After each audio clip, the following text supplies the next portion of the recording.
Hey guys, welcome back to the Rockford Ordinance, and this is Koffee and Kalashnikovs for what is it today? October what? 17th. 17th. Well, I'm glad to see you all here. We got a bunch of people in here right off the bat, so that's good. Hey, you know what? This is my birthday weekend coming up here, so it's kind of cool. I'm going to be 68. Um, no, just wait for you guys to say, boy, he's not doing too bad for 68. No, unfortunately, a tad younger than that. But anyhow, here we are. What the heck is going on in this world? Things are a bit crazy, huh? But hey, a lot of firearm news.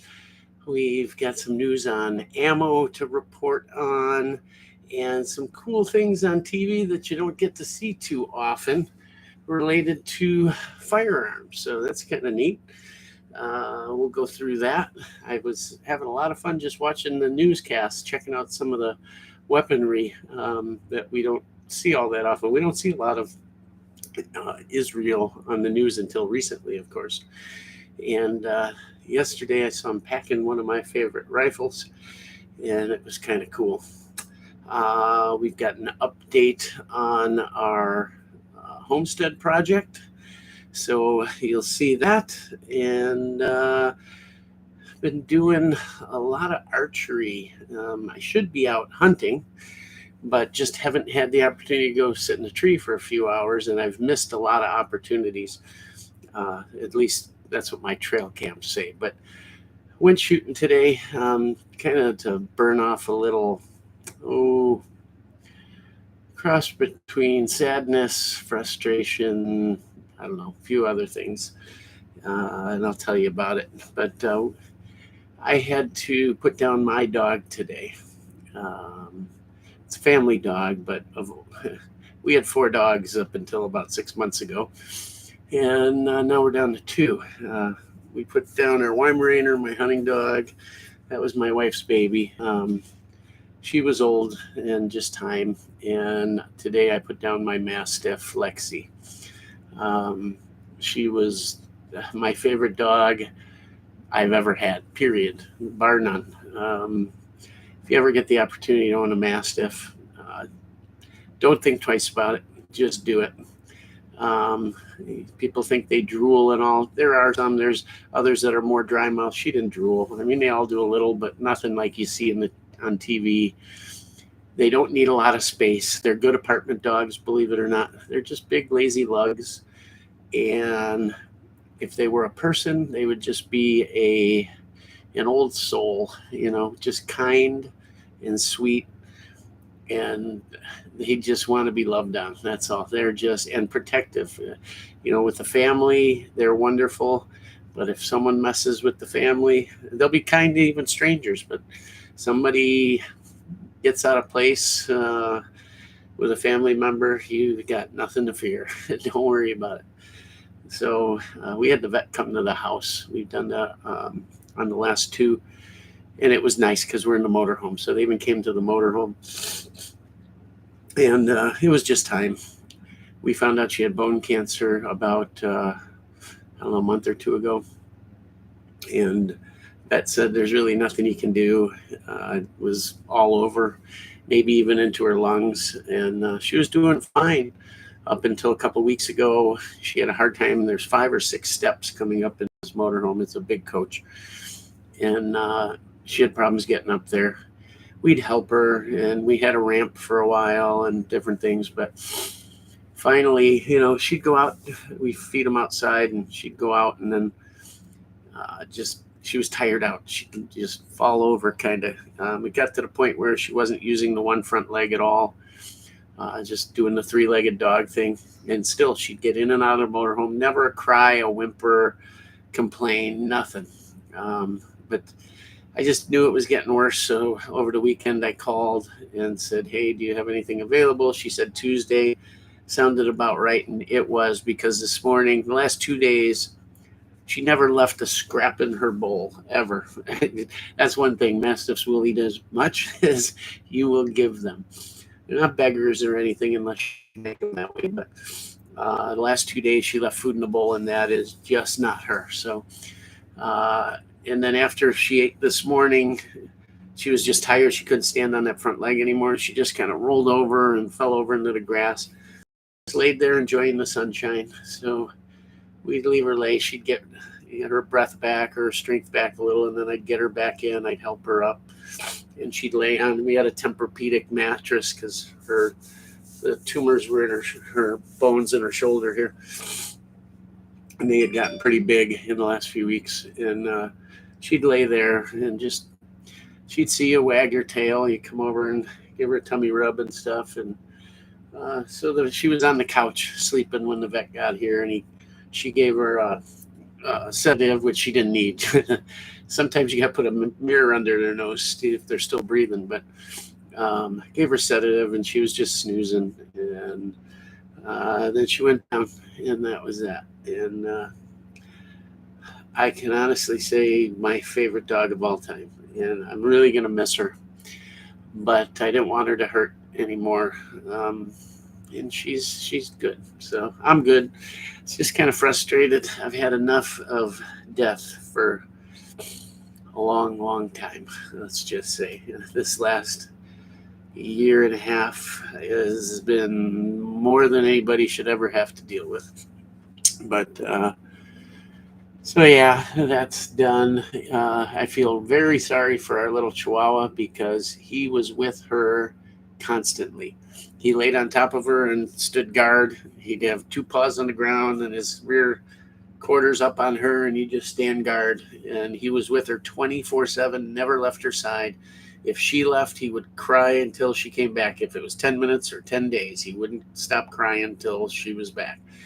So he's actually being kind of okay. I don't know. It's a little strange, but we'll see how he does here.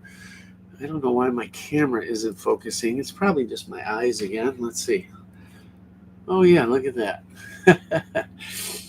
Anyhow, so yeah, that's how my day started today. So when it was all done and over, I thought I need to go blow off some steam. I'm going to go up to the property and do a little shooting or something. Then I thought, that's a long way to go from where we're currently at. So I went to the bow range and shot my bow.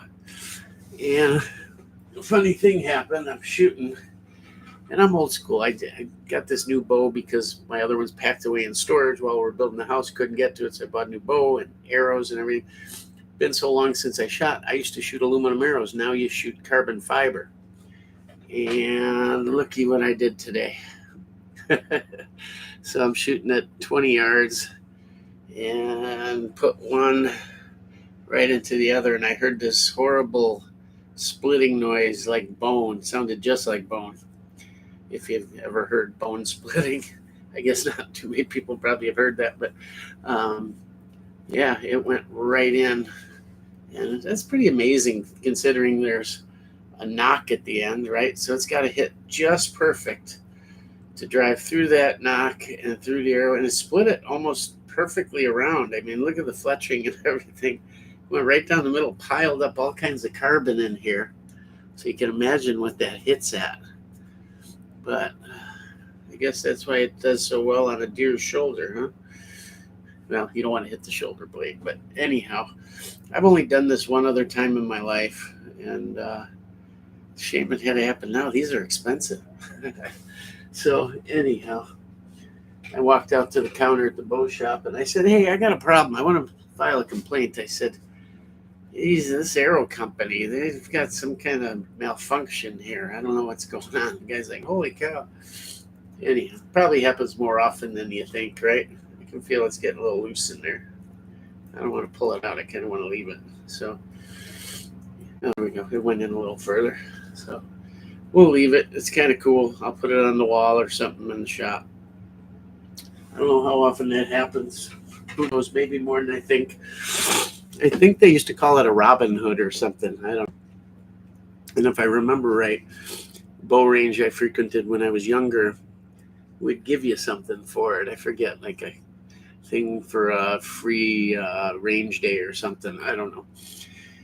Anyhow, so I got to shoot the bow. We shot it 20 yards, and then I was switching 20 to 30, back to 10, kind of quick shooting and doing well. Certainly enough to put down a deer. We got our broadheads ready to go. I need camo. That's the problem. Everything I own is packed away, and I can't get to it. And to spend all this money is nuts. But I thought, you know what? I'm going to go over to like Goodwill or Salvation Army, and I'll bet that if I look, there's some widow that lost her husband that cleaned out his closet, and I bet there's a ton of good camo gear. Especially this time of year, they tend to seasonally bring certain things out, and maybe I'll get lucky and find just a camo jacket and pants that are a little like midweight, so I can get out there hunting. Otherwise, I've got some sweatshirts and stuff like that, and just jeans. I mean, they've proved time and time again that like a checkered pattern flannel shirt is almost just as good camo. It breaks up your outline just like camo does.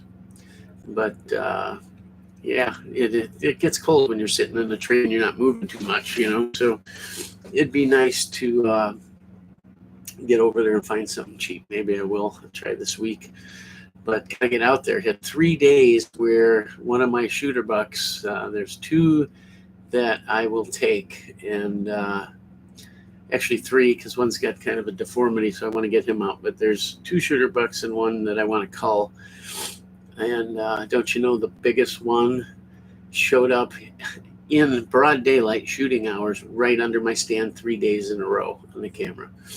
Now, of course, moving toward today, the day I have off, and Sunday, he didn't show up. So we'll see. But the rut's still coming, and I was talking to a neighbor up there, and he said, this is how he described it.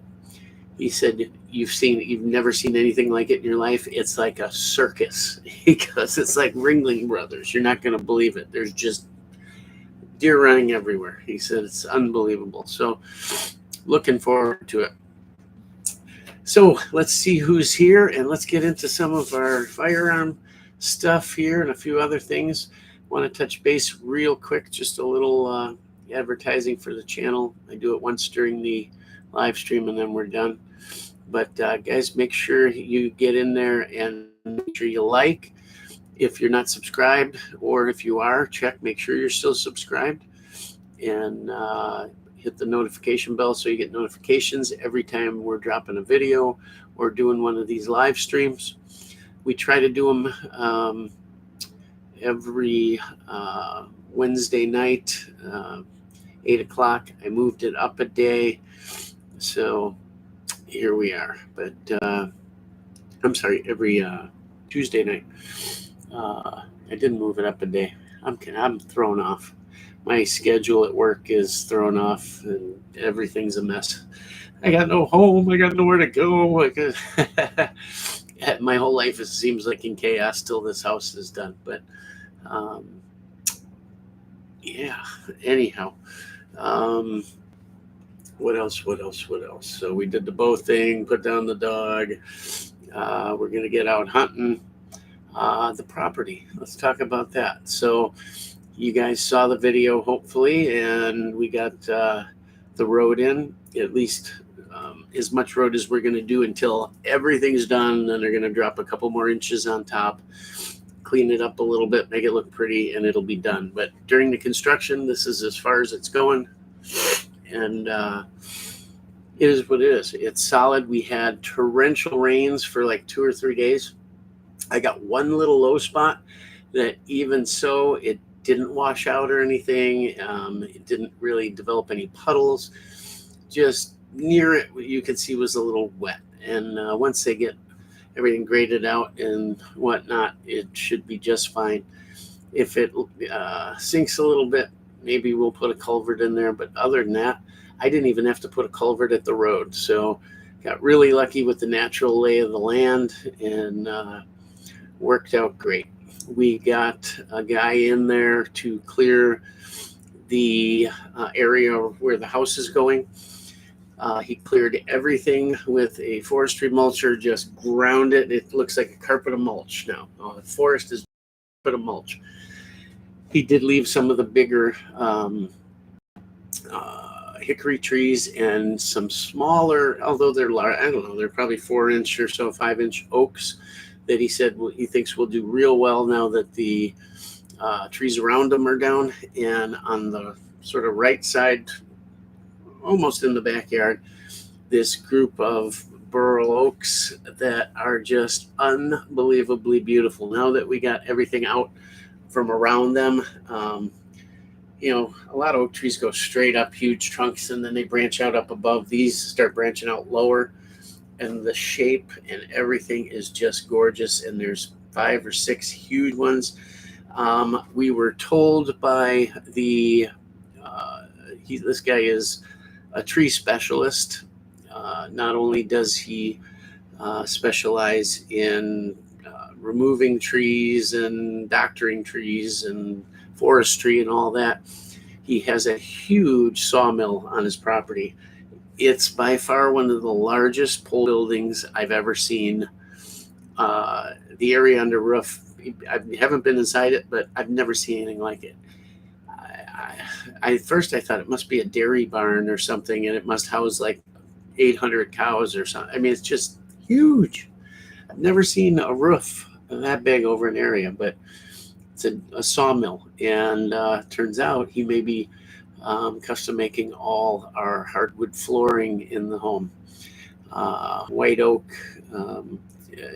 Through him, we've met so many close people around, neighbors, that he's recommended cement contractors, this, that, the other. And I'm trying to keep everything as local as possible. Our builder is out of Illinois, and love him. He's doing a great job.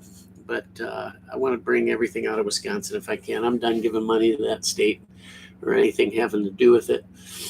So, and it's always good to keep it local, and we get to meet people that may end up being friends one day. But everyone appreciates when you spend your money locally, and that's what we're doing.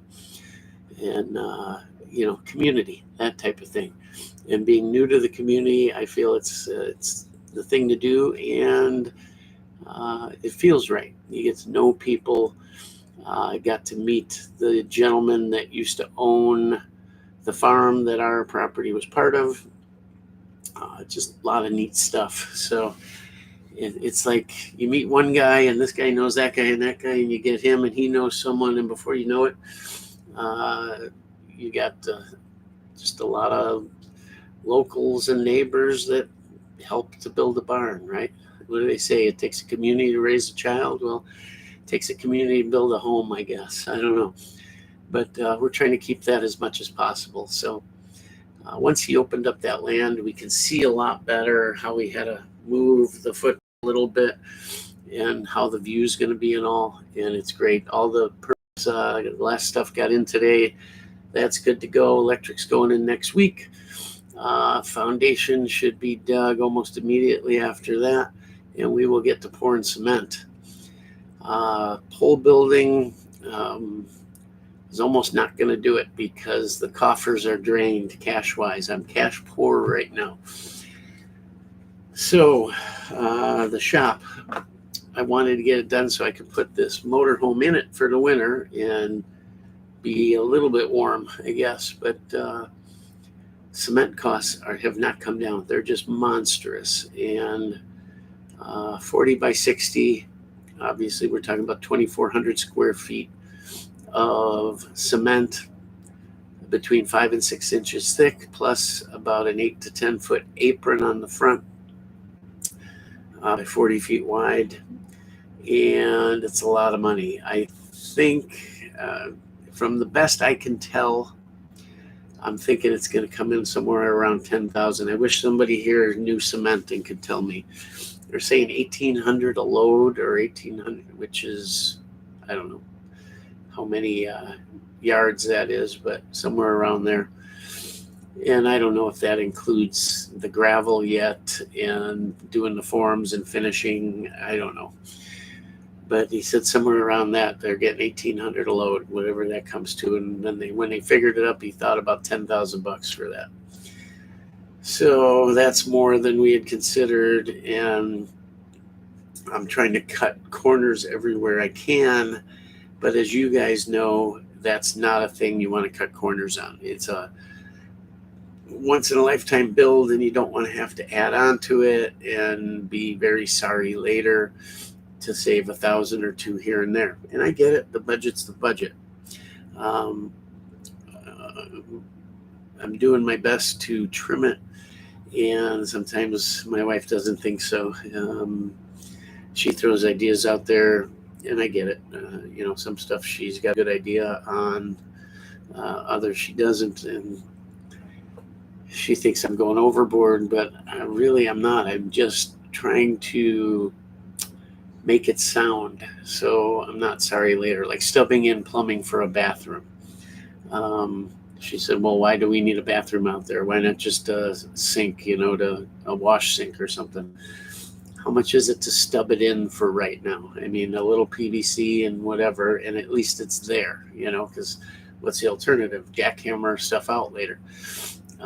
Insulation and sheeting the inside. That alone is about $16,000. That's a big chunk. Yeah, to keep the motorhome in there, it'd be nice to heat it and insulate it. No sense heating it without insulation. But at least I guess it'll break the wind maybe, and I can do the insulation later. But $16,000 to insulate it and steel insides, walls and ceiling. It doesn't sound too bad to me, but it is bad if you can't afford it right now. So I don't know. We're going to have to cut somewhere. And I think the whole thing, if I can cover the cement separately, I think will come in about $42,000, and that's without any electricity, just stubbed in plumbing, and just the shell and cement essentially, and a 14-foot garage door and a people door, and the rest will have to wait. But I don't know. I almost feel like just waiting until I can do it and somehow muster through the winter in this motorhome. But it would allow me to get a lot of stuff out of storage, save money there. So we'll see. If I get $1,000 a month in storage bills for stuff. So if we got another 8-9 months to go, that's $9,000. That's almost the insulation we could save. So we'll see. So I'm trying to get that going in the next week or two, and we'll see where we're at there. But not going to be much news until they start digging that foundation, and I'll keep you guys abreast, and you'll see more videos on it. Until then, we've got a tabletop review coming on a Browning high power, so that'll be interesting. Gorgeous gun. How many of you guys have much experience with high powers? Very, very nice. It says here that there's a mid-something ad coming up. I don't know how those work on here. Now all of a sudden there's mid-roll ads coming in. So I'm sorry if some of you guys get cut off by an ad for a little while. But anyhow, let's see who's in the chat here. Ross made it first. Way to go, Ross. Good to see you, man. I feel like Ross kind of. He's got that nice property. We go out in Michigan for the 2A EDU shoot. That's got to be coming up pretty soon. Isn't it the fall he does that? Are you guys doing another one this year?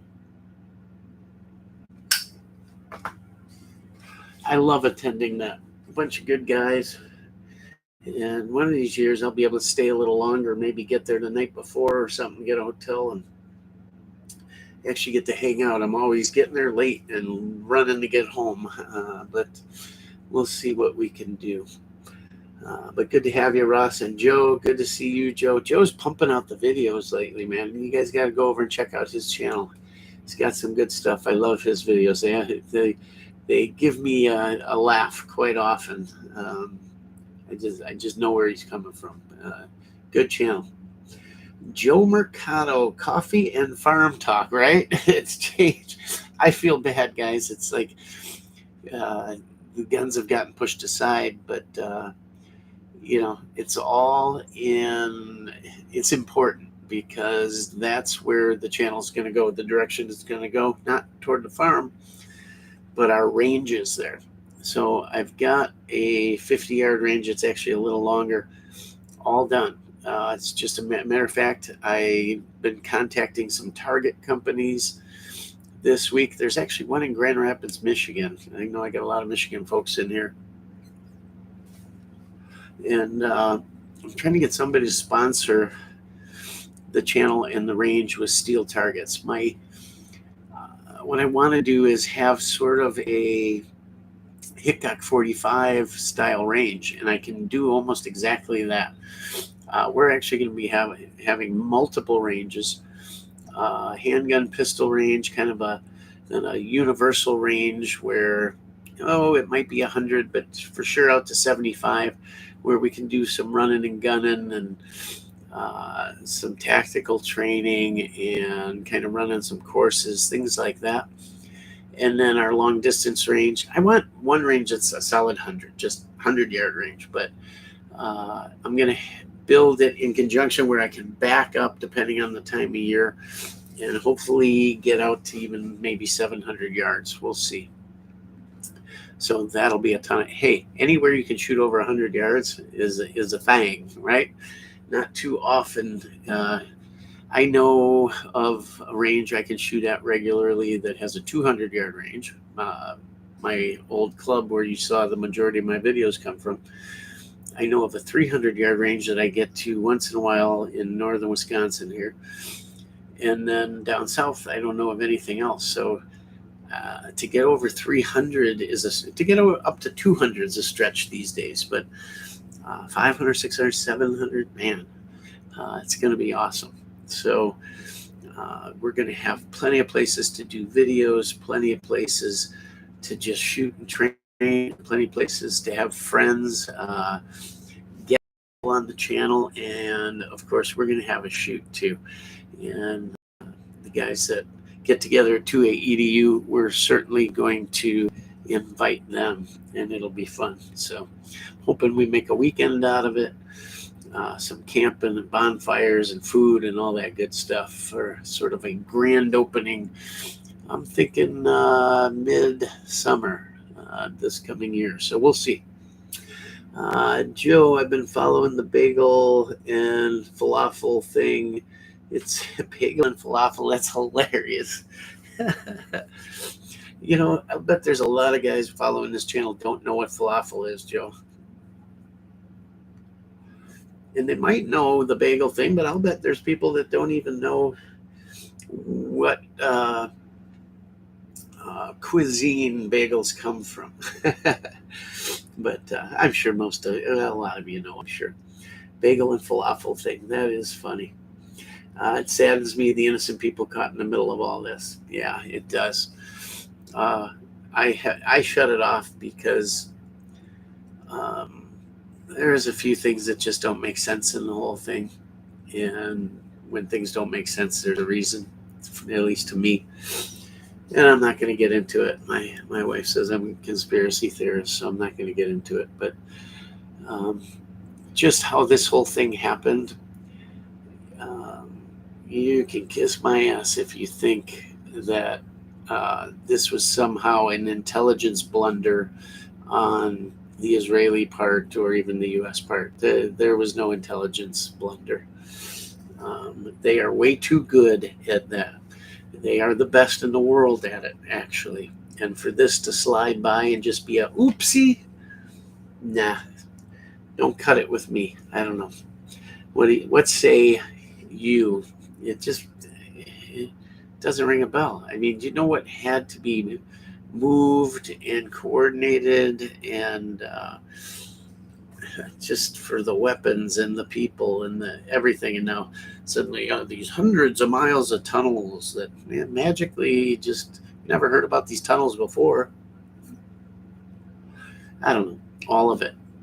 And then of course you've got this, I do believe they blame the bagels for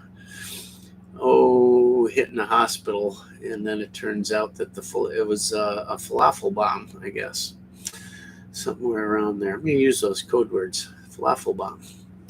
So good job, Joe. Yeah, whatever they can do to rile up the squad, right? I'm sorry, but those people in the squad should not be allowed to hold office in this country. How does that even happen? I never ceases to amaze me. Meanwhile, we're watching an ex-president sit in a court jesters in New York while the world passes him by. I don't get any of it, and well, I get it. I just can't believe we as a people put up with it. And I get it. It's easy to sit back and go, well, what am I going to do about it? And the answer to that is, I guess, nothing until it all comes to a head, I guess. I don't know. Let's see. Ross, I can't believe Vista Outdoors sold all their ammo brands to a foreign. Same guy that was 70% of Fiochi. Kind of scary. Holy crap. I didn't even hear about that. Well, plus Winchester shut down. Well, it didn't shut down, but the main plant escapes me right now. It'll come to me. I think it's in Missouri. No more civilian ammo runs. It's all going to the military. And of course, when you're burning 70 bazillion rounds a day, a war we're supporting, I guess. I don't even want to get into it. So, yeah, all your 5.56, 308, that's going to dry up pretty quick here, I would assume. Not worried about it, but that's a good thing. When you don't have to worry about it, it means you've been preparing for it. So hopefully everybody's prepared. I've told you guys a million times, I buy when it's low, I buy when it's high, I buy when it's medium price, I just buy. Maybe not as much when it's high, but you don't know. Today's high may be tomorrow's low, I was paying $169 a case for 7.62 by 39. Now look at it. I mean, it's nuts. When it went to $199, I thought that's outrageous. Oh well, good thing I stocked it deep, right? Just keep buying, guys. It doesn't matter. It's cost averaging. Just keep buying. You never know when you can't get any. Reloading supplies, the same. I've stocked up on it. Primers have come back down. You're as low as $70 1,000, which I know used to be $20-$30, but hey, compared to $170 1,000 or higher, powder is still in short supply. While I can get it, it's running anywhere from $35 a pound on the low to about $45 a pound on the high. And it's hit or miss what they're going to have when you show up at the store. So if you're into reloading, do that. If you can buy brass, do that. Use brass, new brass, whatever. Put it away. And I told you guys, get into reloading. Get a basic kit. Even if you're not going to learn how to do it now, get it. Put it away. Get an all-in-one kit and a couple of sets of dies. Get 5.56 dies. Get 9mm dies. Put it away. Some powder. Save your brass. This, that. And one day when ammo prices are through the roof, or you're out, or you can't get any, you'll have a way of doing it. If you don't save your brass, save it anyway. Send it to me. I'd be appreciative. I'll take any brass donations you may have. But yeah. I'd get out there and buy what you can, especially NATO calibers, 5.56, 223, 9mm, 308, all of that good stuff. One thing, here's something we should talk about. When you buy ammo that you're going to stockpile for your, let's talk about AKs and AR. Okay, 7.62 by 39. I know some of you have 5.45 guns, but we're just going to keep it to the stable, what the U.S. loves about the AK, 7.62 by 39, right? And 5.56. What do you buy for your stackable ammo? The stuff you're putting back, the stuff you're putting away for when the poop hits the fan, you know? Are you buying, let's say for the ARs, are you buying green tip? Are you buying 193, M193? Are you buying whatever you can find? Are you buying soft points, hunting rounds, that type of thing? What are you buying to stack away for a rainy day?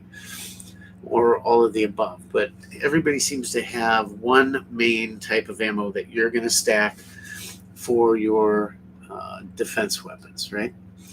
And what about 7.62 by 39? Is it all steel case? Is it all FMJ?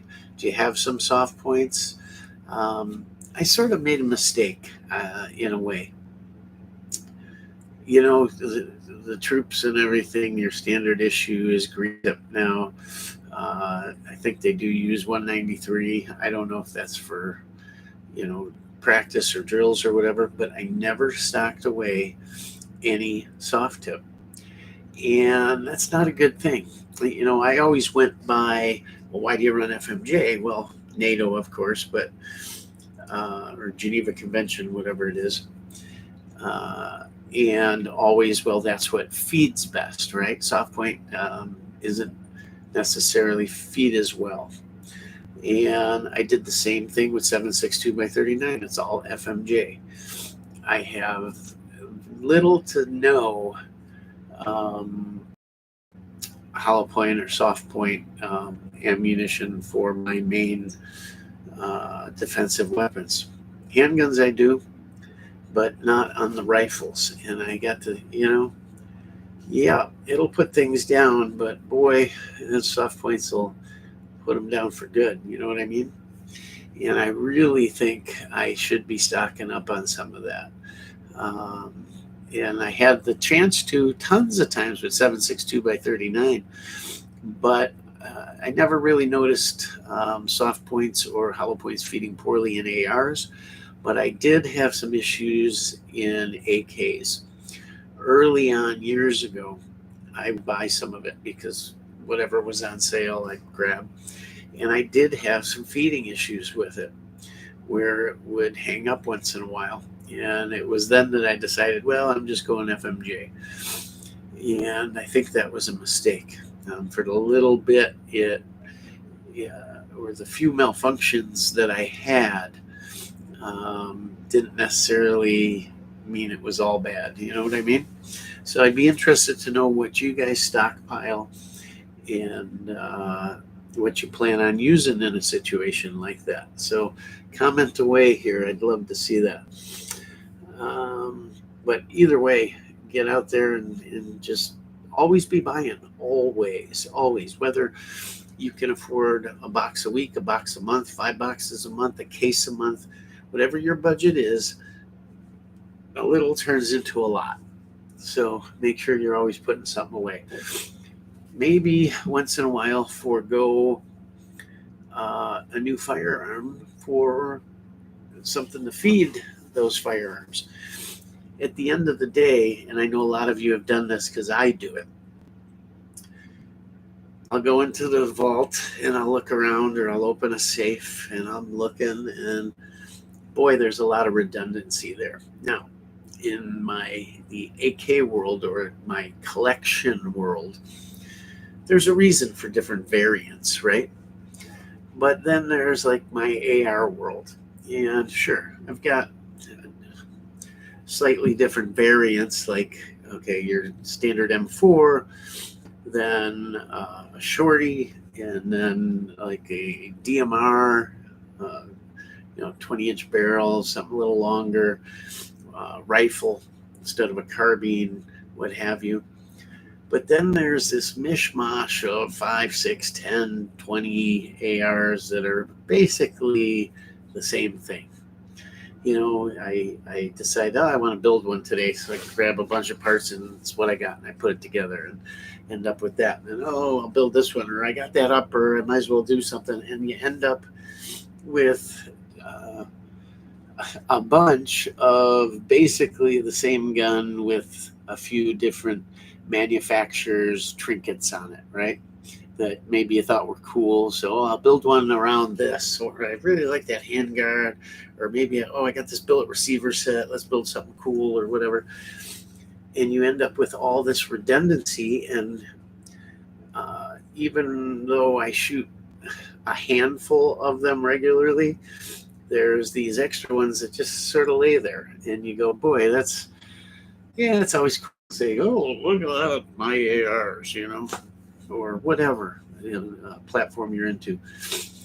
But it's really wasted money. I mean, I always want to have several around to outfit family members, of course, or maybe a neighbor in need, or whatever, should the occasion arise. But how many is too many? And I could convert it into more collectible stuff, or ammo, or whatever.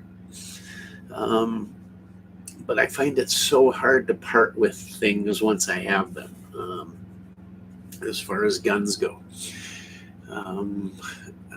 Even guns that are just everyday, never going to be worth a lot of money, they'll hold their value, but is what it is, and kind of useless. Or this one's like tits on a bowl, like, for instance, I bought that, and you guys saw a review on it. It was actually, I think, the last review my son did with me was on the Ruger 5.7. Interesting cartridge, interesting gun. It'd be more interesting or more collectible. I'd probably hang on to it for sure if it was an FN. Not to say that the Ruger's bad, but it's just every day, right? $600 pistol, whatever, $700. I think I probably paid $595 to $650, somewhere in there. Maybe they're going $700 now. So it's probably worth what I paid for it, right? Maybe a little less. And I've put 2 boxes through it and haven't touched it. Ammo's expensive. It doesn't really float my boat. If I had a PS90 or something to go with it, maybe cool, but then I'd want it to be FN again. But paying that money for an FN is ridiculous to begin with. And frankly, the Ruger handles better and the ergonomics are better. But, is that one that you go, all right, that's in the sell pile. Another one is, it just happens to be another Ruger. Their takedown, what do they call it? The Charger pistol, not the 22, but the 9mm pistol caliber. I guess they call it Challenger. It's pistol caliber carbine. They make the carbine, then they make the pistol. And now with the brace thing, okay, that's kind of useless without a brace. And there's so many other little subguns like that I like better. Like, a couple come to mind. My couple Scorpions, and of course my HK, right? What more do you need besides an HK and a couple Scorpions? Do I really need that? Do I turn it? It's kind of cool because of the barrel, or the takedown capability and whatnot. It's a good gun, runs great, everything. At the end of the day, is the quality there? Well, Ruger's kind of the masters of cast parts and MIM parts and all of that. But at the end of the day, I'll take the HK, right? Scorpion, it's used by militaries. Quality's pretty good. They've had some problems with their bolts. Mine is one of them.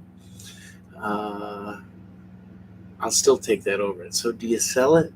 Do you put it into ammo? Do you turn it into other stuff, or stuff I can bring on the channel, that type of stuff? I don't know, because at the end of the day, the hassle of, if you trade it, you get nothing, right? If you sell it, you got that whole hassle. I hate selling. I'd rather sell through a dealer. I just would, unless I know the person intimately, a relative or a good friend.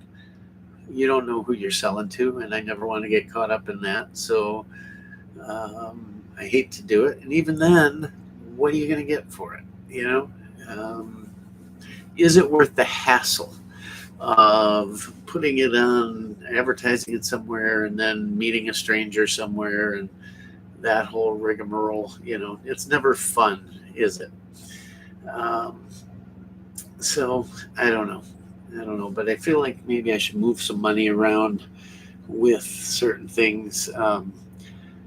Ton of redundancy in other things. I got a ton of Mo's and Nagants, and what are those worth at the end of the day? Well, certainly more than I paid for them. And it's not about a profit. It's just, do I need them? I'm not out looking to make a profit. It's just, do you need that many? It was a cool collection when I was building it. And now it's like I could keep a couple representative, a Tula, an Izzy, a couple cool receivers, ex-snipers, stuff like that. And the rest, and yeah, I don't know. I guess maybe what I'm saying is I'm at the point where it's turning toward quality versus quantity type of thing. I don't know. What have you guys run through that in your personal, collections or buying habits? Did you one day just look at your stuff and go, man, what have I been doing? You need to either move in one direction maybe, or better examples. Maybe something was a placeholder, sort of. Like maybe that Ruger 5.7 is just a placeholder for an FN 5.7. I don't know. To me, the whole 5.7 thing, I don't know. Would you use a 5.7 as a personal defense gun or an everyday carry if you could? And I guess I asked that question more from the point of certainly not its concealability or its ease of carry, because they're both large handguns. Although they shoot a diminutive round, the chassis or frame of both of those pistols are very large. It's could you conceal carry? Sure, you can conceal carry anything with the right shirt, jacket, overcoat, sweater, whatever. Maybe even comfortably, but I'm not asking from that standpoint. I'm asking from the capability of that cartridge standpoint, the 5.7. Would you carry it? And what would you carry it in place of? Or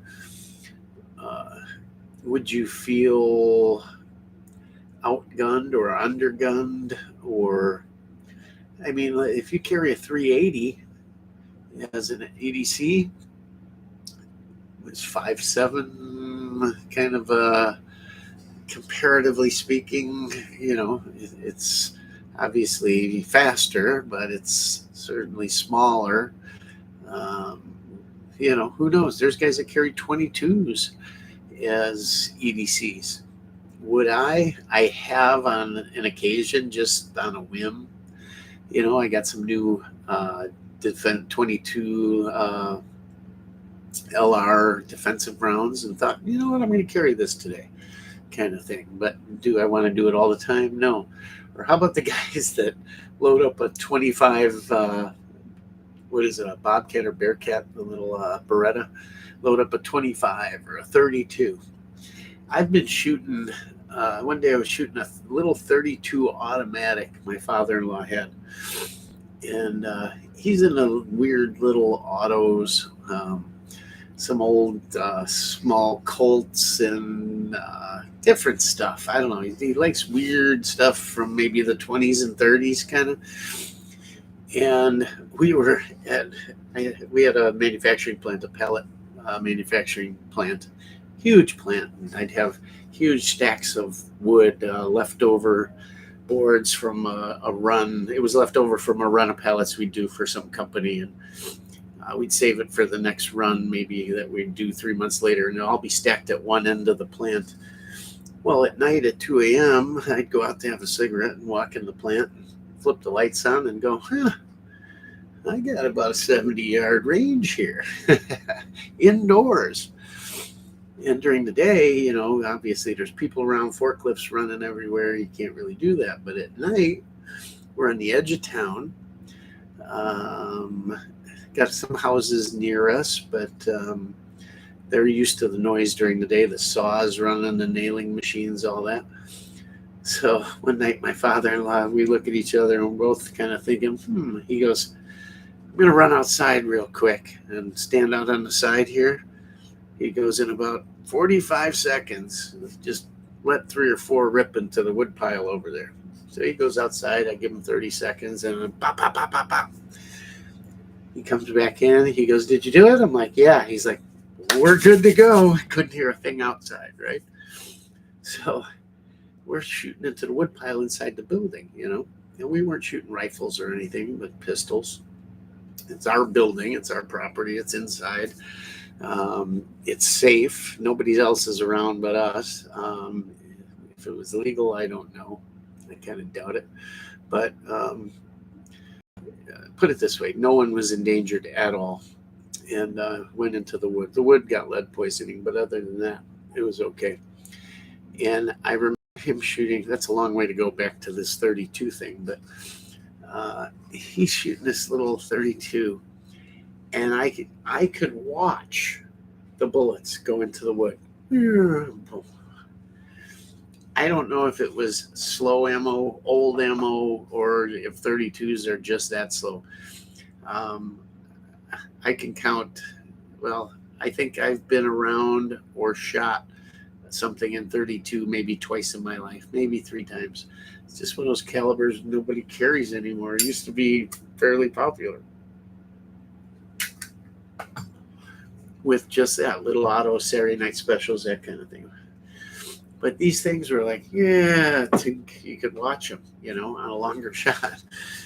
And I thought, holy cow, people carry these things, you know. 25 is kind of the same way. In my book, kind of useless. Anybody ever carry that stuff, or any other experience, maybe similar, you know? I don't know. But, you know, compare that to like the 5.7. Well, the 5.7 is certainly faster, and with the right stuff can defeat some types of soft body armor with the right round. That's hard to get, but I don't know. Would you carry it? Let's see. Howdy from Corpus Christi, Electric 361. Good to have you, man. Thanks for stopping in. Corpus Christi gets hot down there, don't it? Humid, right? I like Texas. I haven't spent enough time down there. Been around the Dallas area once or twice, and Texarkana area up in there, you know, but not much time. I need to get down to Texas and do some exploring. Joe, your dog knew you loved them in 2020. The vets were closed when our little dog needed to go, and there wasn't one, so I had to do it with my bare hands. I made it fast and paid free. We have to do things. I thought about that because my wife said, hell, it's so much money and this and that, and she's a big dog. And then we were at I went with my wife to this horse show. We were watching one of her trainers ride and whatever, and I overheard this guy. He was obviously a horse trainer or something, and he was talking to another lady there, and they were talking about putting horses down. And I caught the end of the conversation, and I heard him say, he was talking about ladies from a certain town, very known for a lot of money. Think horse people, right? They're all weird anyways, horse people. Kidding. But he said, oh yeah, if these ladies from this town ever heard that I put a horse down with a firearm, they'd run me out on a rail and I'd be out of business. But he goes on to say, it's still the most humane, best way to do it. He goes, the pink stuff, meaning the shot, he goes, it takes too long. They suffer. He goes, there's no doubt they suffer, you know. And this is, I think this guy was a vet, by the way it sounded, and a horse trainer, horse guy, vet, whatever.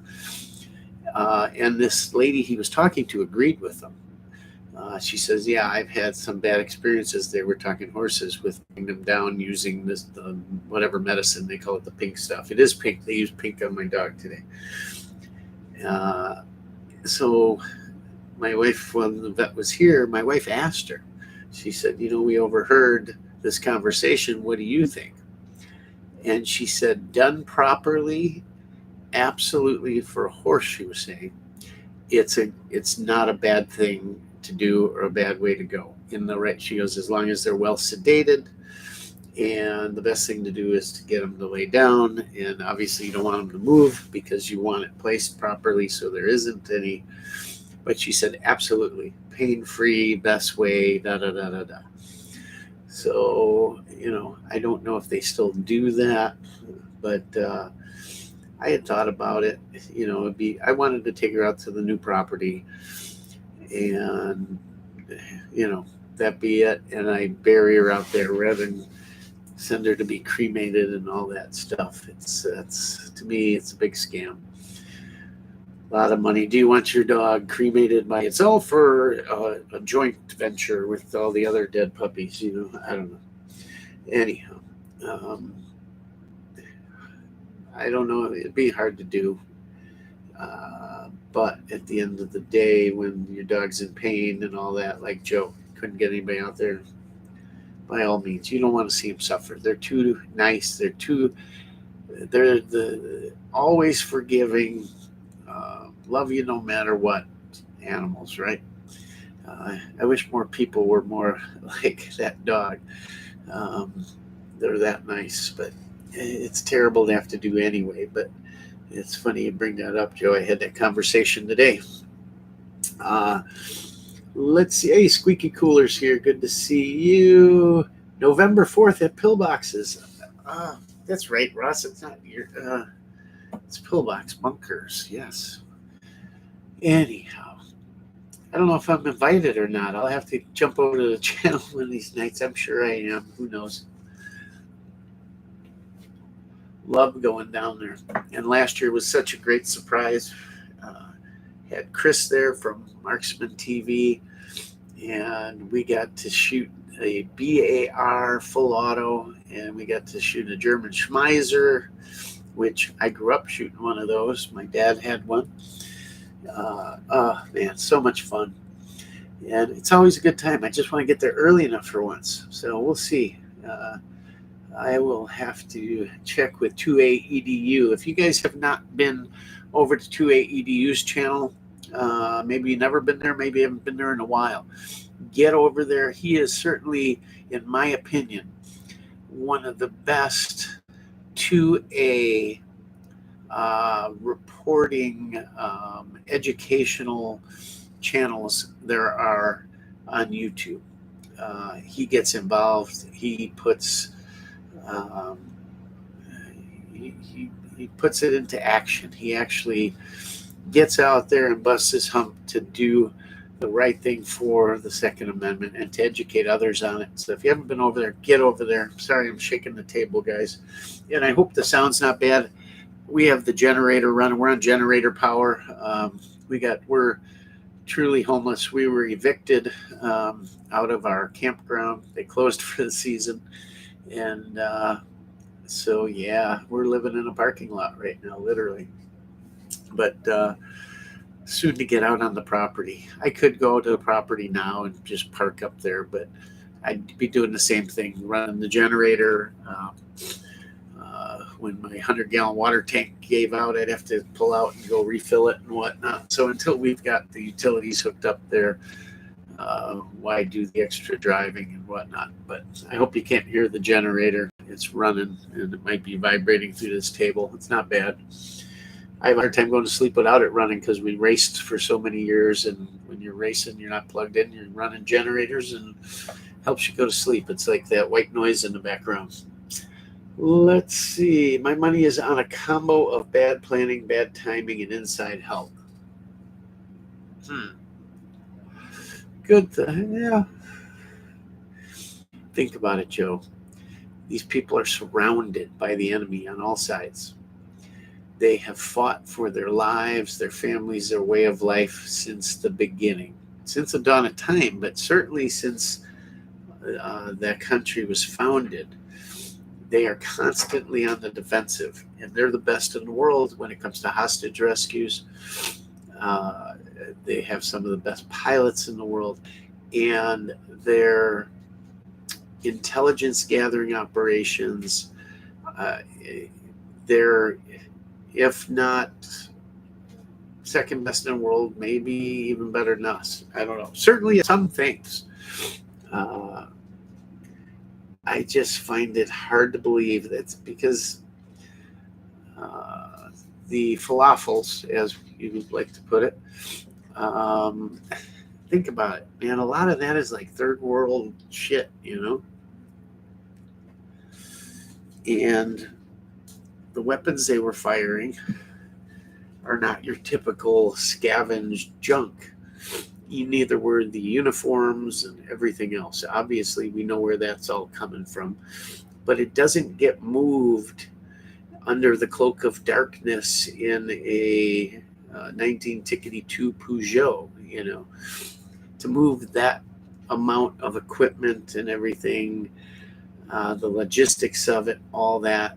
They had to hear them talking, had to hear transmissions, had to see things moving. I mean, here we know when anything moves. I truly believe that our intelligence and our different agencies know when a mouse farts, you know. I find it hard to believe that they didn't see this coming.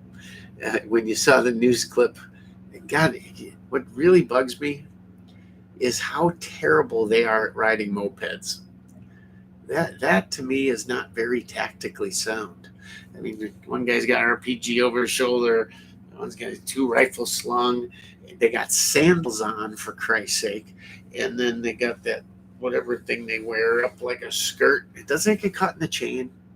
If that was me and I'm dressed like that and I'm riding a moped with an AK and 10 mags and grenades and an RPG sitting on it like a popsicle, and I got Habib on the back, and I'm coming in on a moped through all these rocks and sand, oh, I'd be eating shit in no time.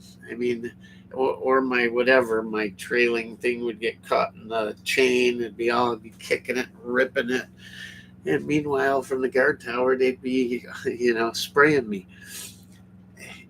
I can't believe they attacked via moped and some type of parachute with a lawnmower engine on it. I mean, come on.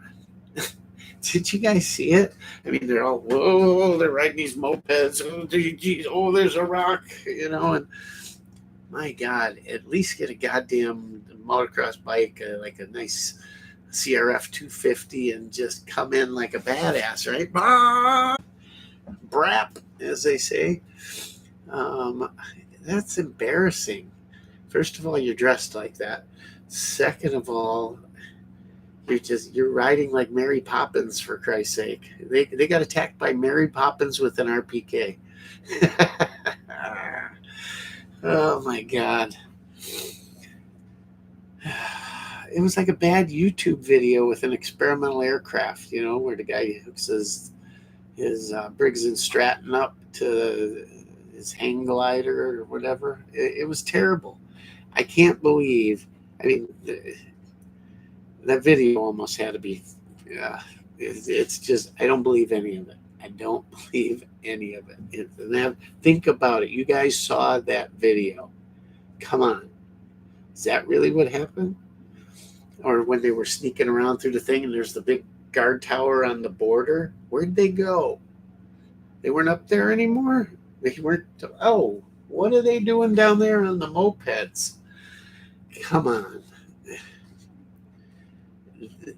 They must think we are absolute stone cold morons. I mean, it's just ridiculous. What do you say, Joe? Yeah, it's hilarious.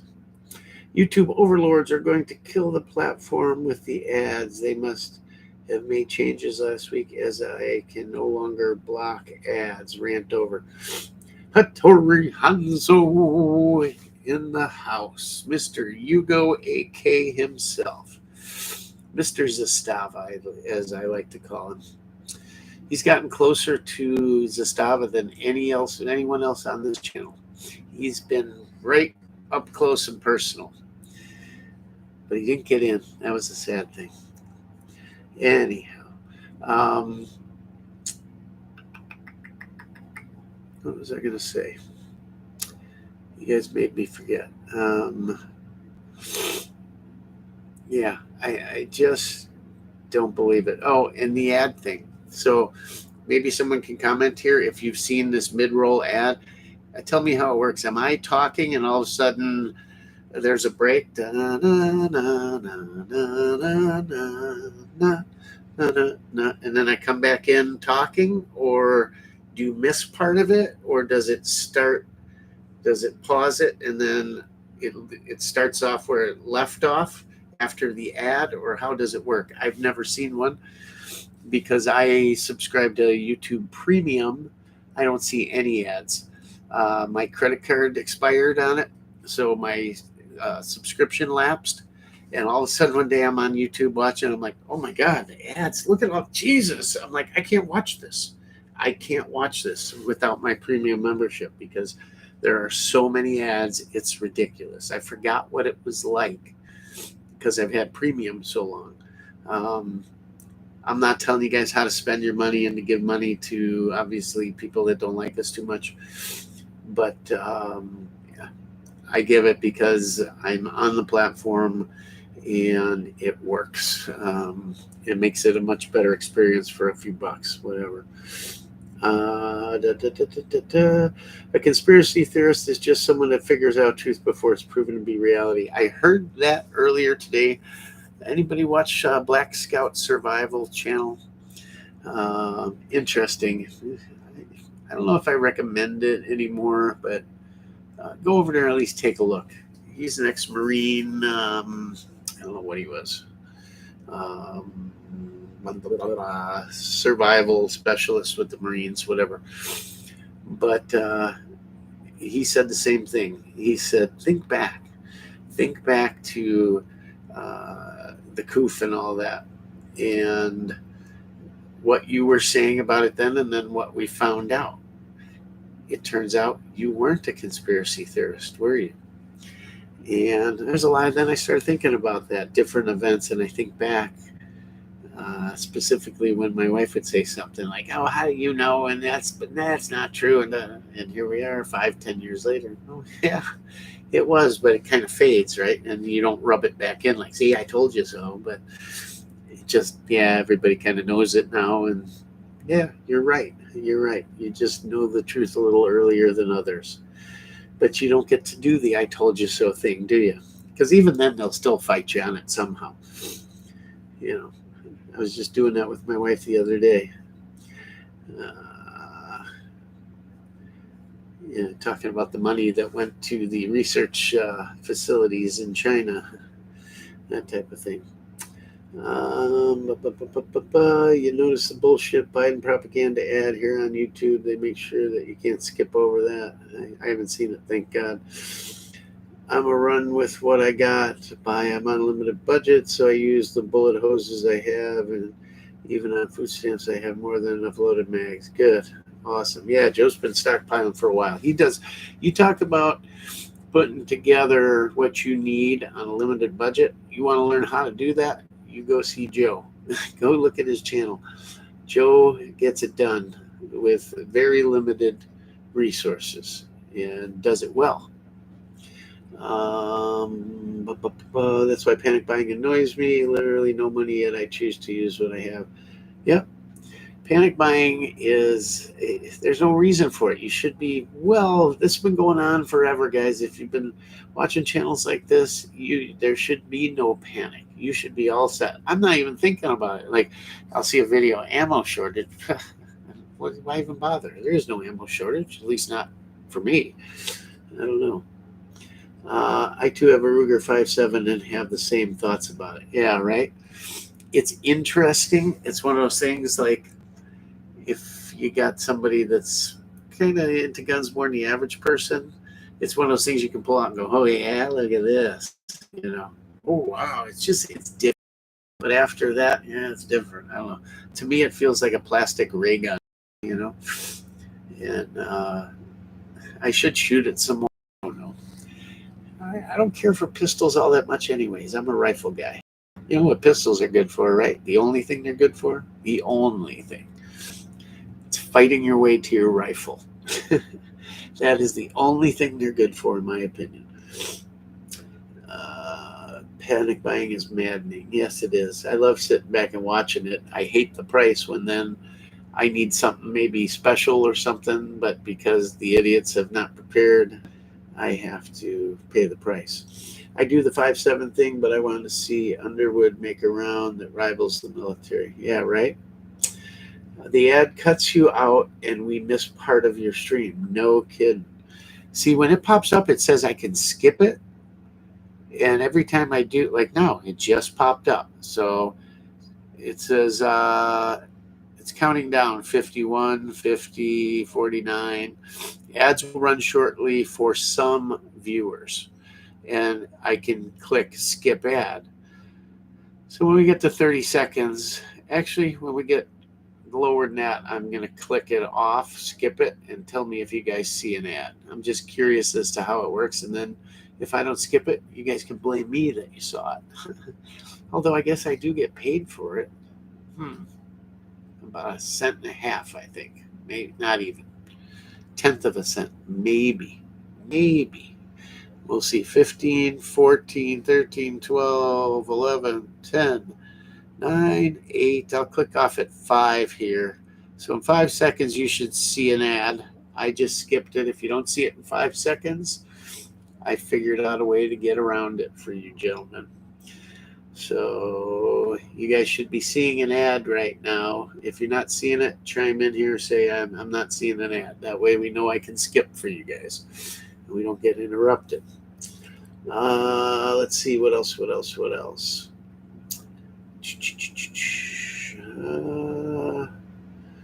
So I do the 5.7 thing, but I want to see it cuts you out. Yeah, Russ, it does. I notice it usually in the live stream starts buffering when you have to deal with a damn ad. All right, so I take it there's no ads, or there is one right now. Nobody's chiming in, so maybe there is an ad and you guys are missing me. I don't know. All right. So you saw my Robin Hood arrow, right? That was kind of cool. Only the second time in my life I did it. The first one was an aluminum arrow. Those, when you'd hit an arrow with aluminum ones, it was loud. This was like bone splintering. You could tell immediately. And as soon as I did this one, the next group of arrows I shot, the same sound happened again. I'm like, you're kidding me. I blew another arrow up. And I went, it must have just scraped it or something. It didn't do it like this. But, I mean, that was a dead center hit. Carbon fiber. And piled it up pretty good. I mean, I would have assumed it would have split it even further, though. It worries me kind of. Well, it's just a field point. A broadhead would have went through. We're running for broadheads. What the hell did I buy? I gotta remember the name now. Damn it! It'll come to me. Guys, I'm telling you, it's early onset Alzheimer's or something. They wouldn't let me shoot broadheads at the range, even though they have targets for them, because I want to see if they fly like my field points. They sort of kind of guarantee that they do. I've never had the problem before, but I never shot mechanical broadheads. Mechanical broadheads are ones that fly sort of like a regular point. When they hit, the blades open up. So I've never shot those before. I always shot a brand called Thunderhead, and they were fixed blade. and they weren't too wide. They didn't plane, and they shot just like my field heads are the same weight. So I'm assuming these are, but I'd like to shoot at least one to make sure. Can't shoot more than that because they're so damn expensive. 3 of them are like $40. So I get a 3-pack. I waste one making sure it flies like the other ones, and I got 2 to go hunting with. Great. Huh? If we can get past, I got to go find some used camo at Goodwill or Salvation Army. I'm taking donations. Anybody got camo shit they want to give away? I'm your man. Extra large would be great. Pants, jacket, shirt, gloves, whatever you got. I'm good. I need to go get me some big horns and some tasty venison. That's what I need to do. Firefox blocked the ads for years. They must have changed something last week. Now I get ads when I click to watch and random ads. Tubi is a free movie site thingy, and there are loads of great movies. Didn't see one, you skipped it. Okay, cool. So anytime I see it, I will skip those for you guys. Glad that worked. Premium is the best $15 I ever spent. Is it here, guys? You guys, anybody that's been here for any amount of time knows how Joe does his thing on an extremely limited budget, right? If Joe tells you $15 is good money spent, it is. I told you, when it expired, I tried to watch YouTube. I couldn't do the ads. I could not do it. It's horrible. So I love it. I will never get rid of premium, ever. Once you do that, you will not go back. Anyhow, so we talked about the arrow thing. We talked about the dog, gave you an update on the house, talked a little bit about the ammo thing.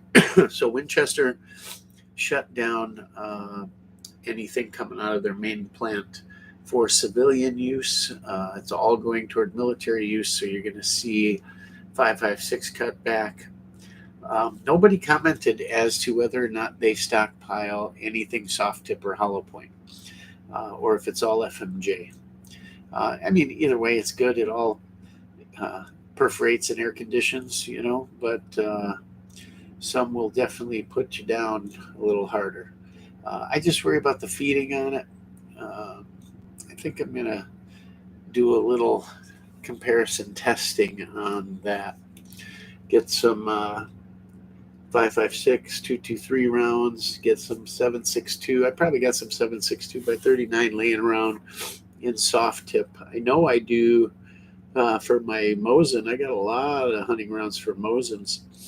I haven't shot Mosin's worth a damn in a long time. I wonder if you guys like to see a video on that.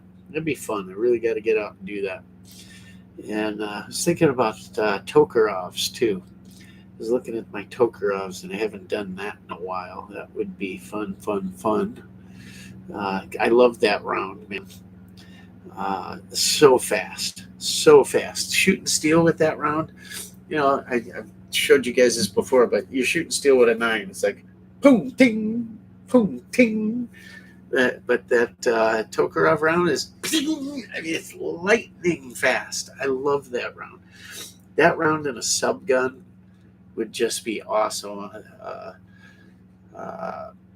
PPShaw, PPSH. Would love to have one of those guns. A lot of kits out there available. And some guys doing some nice. The problem is doing the conversion to semi-automatic correctly. Never looked into it much, but it sure would be fun. Sure would be a lot of fun. So yeah, I'm going to get my hunting out of the way here. We're going to get out and do some more videos. We got benchtop coming on the Browning Belgian high power, pretty gun. A lot of guys really like it. I mean, there's cult following.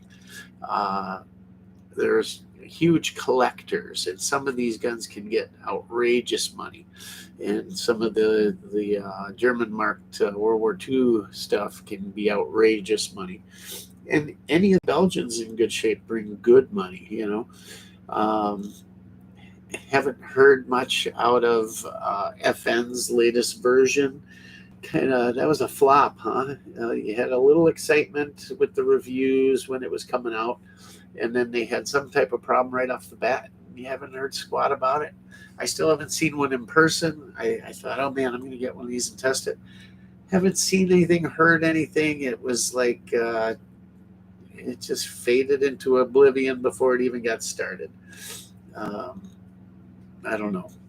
But when I look at one, I appreciate the beautiful machining, polishing, and bluing of the Belgian guns. I appreciate the fact that it's very 1911-ish, obviously. It is the last firearm that John Browning worked on before his demise. And a lot of people say, well, it's the better version of the 1911. You know, he did a few things, took care of a few shortcomings of the 1911, and it's the ultimate automatic pistol from John Browning. Well, I don't know that I agree necessarily. I like the feel of a 1911 better. The grip angle, I just like the feel of a 1911 in my hand better than I do that. And maybe part of it is, you know, a 1911 is a 1911. Capacity has always been the issue, right? 7 rounds, 8 with the right mags. But everybody kind of takes that for what it's worth because it's my 45, my knockdown power, all that, right?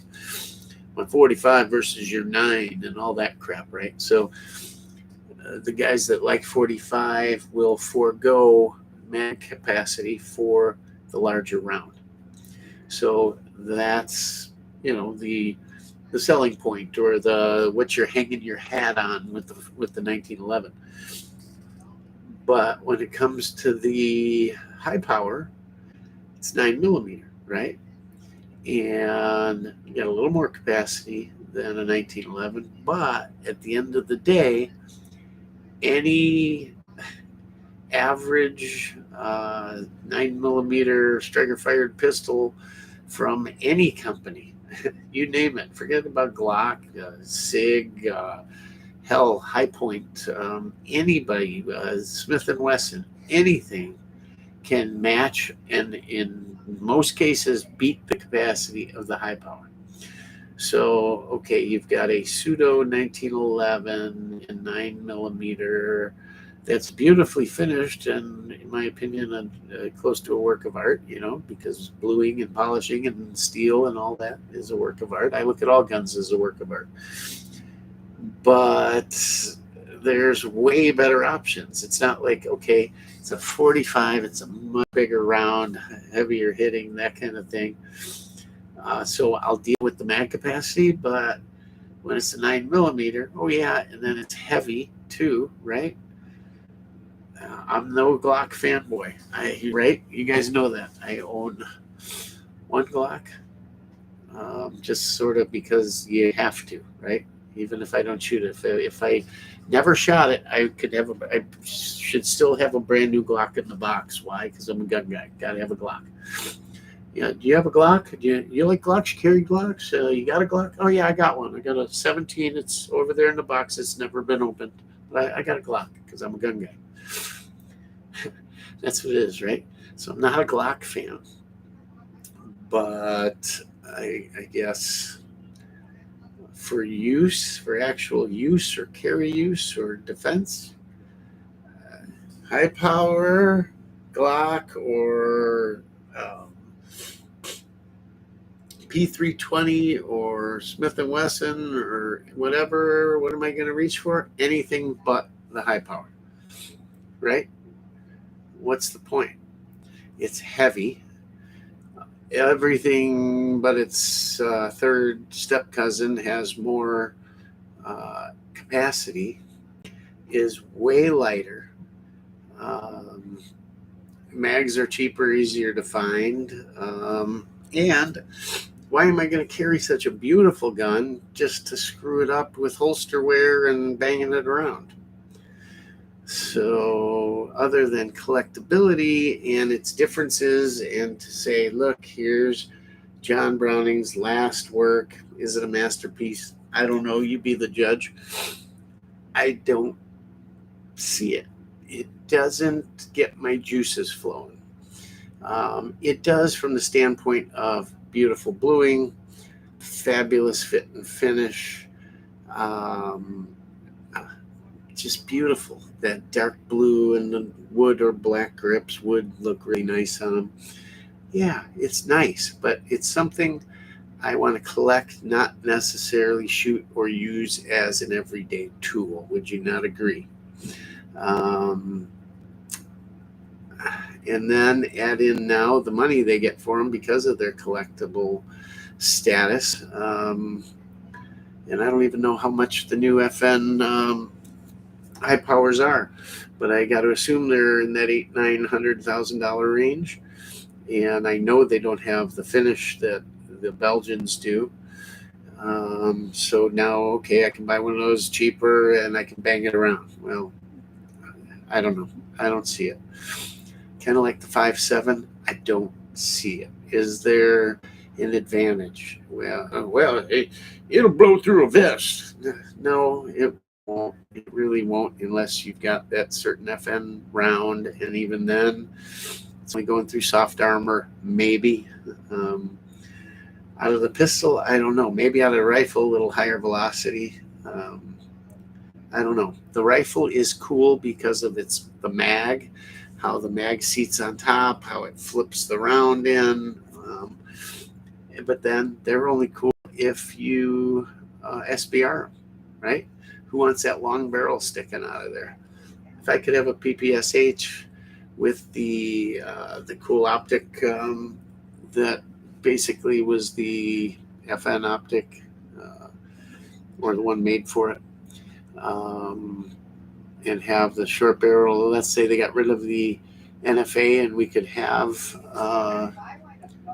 the short barrels without going through the SBR process, then yeah, I think the 5.7 would be really cool in that rifle. But to just have the pistol from Ruger or whatever, or whoever, Smith makes one now, I don't know. I don't know. I don't see it.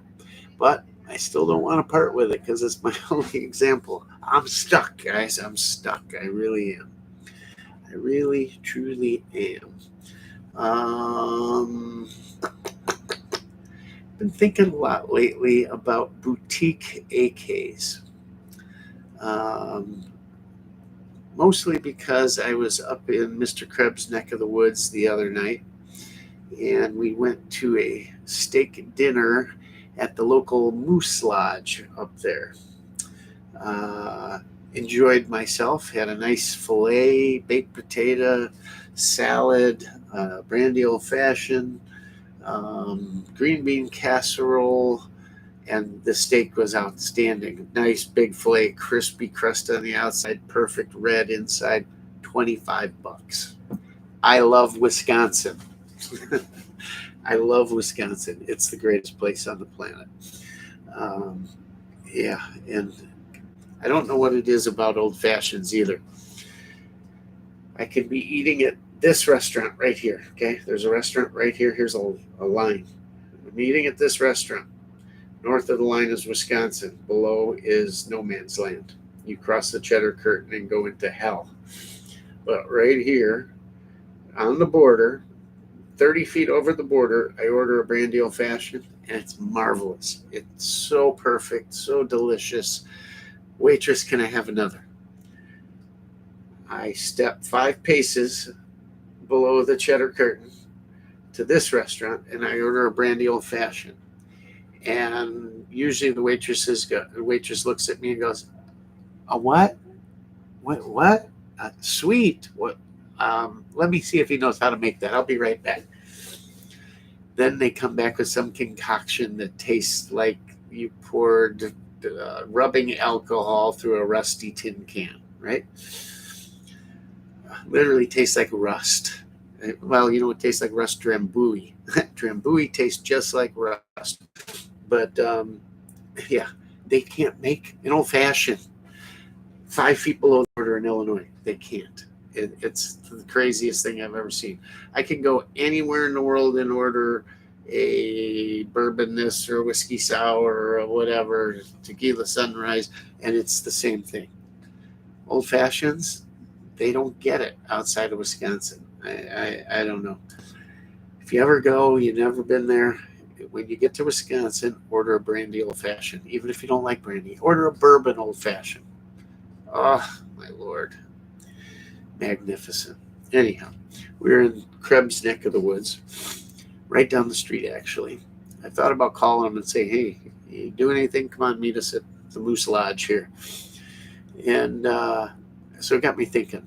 And he's had his Instagram channel is great. Whoever took over his Instagram channel is doing an outstanding job for Mr. Krebs. At one point, I wanted to do it, and I probably could have for him, and I just didn't have the time. But it's obviously someone in-house there, and they're doing a really nice job. The one thing, well, not the one thing, but one of the best things I love about a Krebs rifle and different things he offers for it is his speed load option. So he offers a accessory, and it's not something you can put on yourself. It has to be built with the rifle. It's just a side plate along the mag well on the left side of it. I suppose for a lefty, he could put it on the other side, but so you can just bam, and that plate keeps the mag from going too far, and you can just boom up into the gun. I love that speed load plate, and I've wanted a rifle with it for the longest time.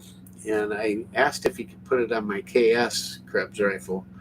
That's the one built on the Arsenal 107 FR. And he said, nah, you can't, you're going to have to repaint, blah, blah, blah, blah, blah. So I kind of want to do either Krebs gun with that, but I've seen a couple other companies now using his part for their rifles. So there's Krebs. That obviously interests me. Maybe I'll have him build a rifle for me. Or Meridian Defense. They do some nice stuff, interesting stuff, and good guys. I get that firsthand from Mark Krebs, the good guys. And then there's Occam Defense. They are truly building some beautiful stuff as well. And Mark and them get along really well. And I don't know if they collaborate, but I know they use some of Mark's stuff. But I'm really in the mood for kind of a boutique-y something. And I've wanted to review Mark's core rifle for the longest time, and he just hasn't gotten me one. But I got to go talk to him and get something going here. Definitely I'm in the mood for a boutique rifle. So if you guys could build your perfect AK, whether that's buying an import off the shelf and adding a few things, or that's having what I call boutique builders build it for you, whether that be Krebs or Occam or Meridian or Jim, what's his name? Which so many people talk so highly about his rifles, and I'm not talking poorly about them. I've shot them. I don't see anything fabulous or earth-shattering, or even I don't see any real proprietary items that he does, you know. I remember back in the day, people would make fun of, yeah, get silver, so it's dehorned, you know. What's dehorning? I do that to my cows. You know, they'd laugh if I wanted it, I'd take a Dremel and I'd take that down, and I'd spray it with a spray can. And those people just don't get boutique rifles. They certainly don't get Krebs. And for what you get compared to today's prices in the market, a Krebs rifle is a steal. It truly is a steal. But these other, not all of them, but the one I'm talking about out west, Las Vegas, Nothing really proprietary there. You know, all these companies, every last one of them, almost, I think, that I can think of, use a Krebs safety. That was truly platform changing, really was. Um, his speed loader, his uh, his system for barrel accessories, whether it be the flash hider, uh, putting a Liberty can on it, or a muzzle brake that I've shown you guys and tested. I've got it on an AR. Fabulous system for a welded and pinned gun. I've seen them do ambi safeties for several platforms or variants on the AK. So many things that are truly like, Krebs safety, Krebs speed loader, Krebs. It's not like, something every day, like, I don't know, hand guards, let's say, but that's not even a good example. I mean, yeah, you can have differences, but everybody sort of does one they're all kind of the same. But truly a new idea that changes the complete ergonomics and actually the way you operate a rifle, those guys don't do. And people talk so highly about Jim Fuller stuff. And yep, I get it. They run, they're well built, they stay together, all that good stuff. You don't deal with canted stuff and all that. I get it. Well built, well put together rifle, built how you want it, barrel length, yada, yada, yada, yada. But nothing there is earth shattering. Oh, yeah, I'm sorry. He made a bag that fits in a triangle stock. That is cool. I like it, by the way. But so have other people. But there's nothing truly like a new invention type of thing. So when it comes, and then there's, like Occam and them, they've made some legit stuff, that's kind of other people stand up and take note. So there's that.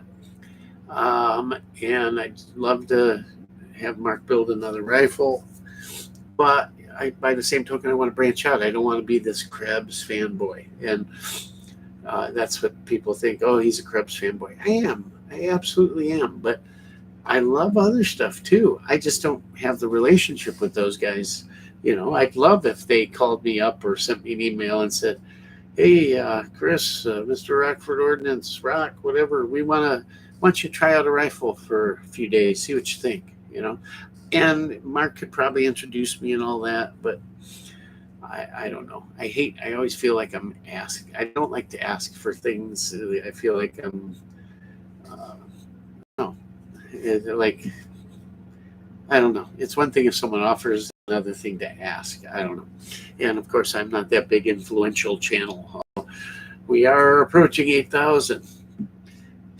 Joke. We flew to 5,000. Flew to 5,000 in a year. In 4 years, we haven't hit 8,000. Yeah, imagine that.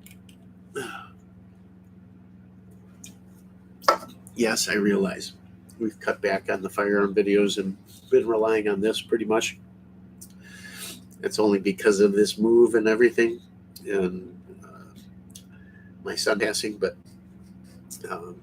that's going to change here pretty quick, and the rest won't change because it just doesn't. It just doesn't. We'll see. I don't know. I mean, at the rate we flew there, I don't know. I'm a true believer in the analytics being messed with. You know what I mean? I see it. I can look at it and prove it in black and white on a graph.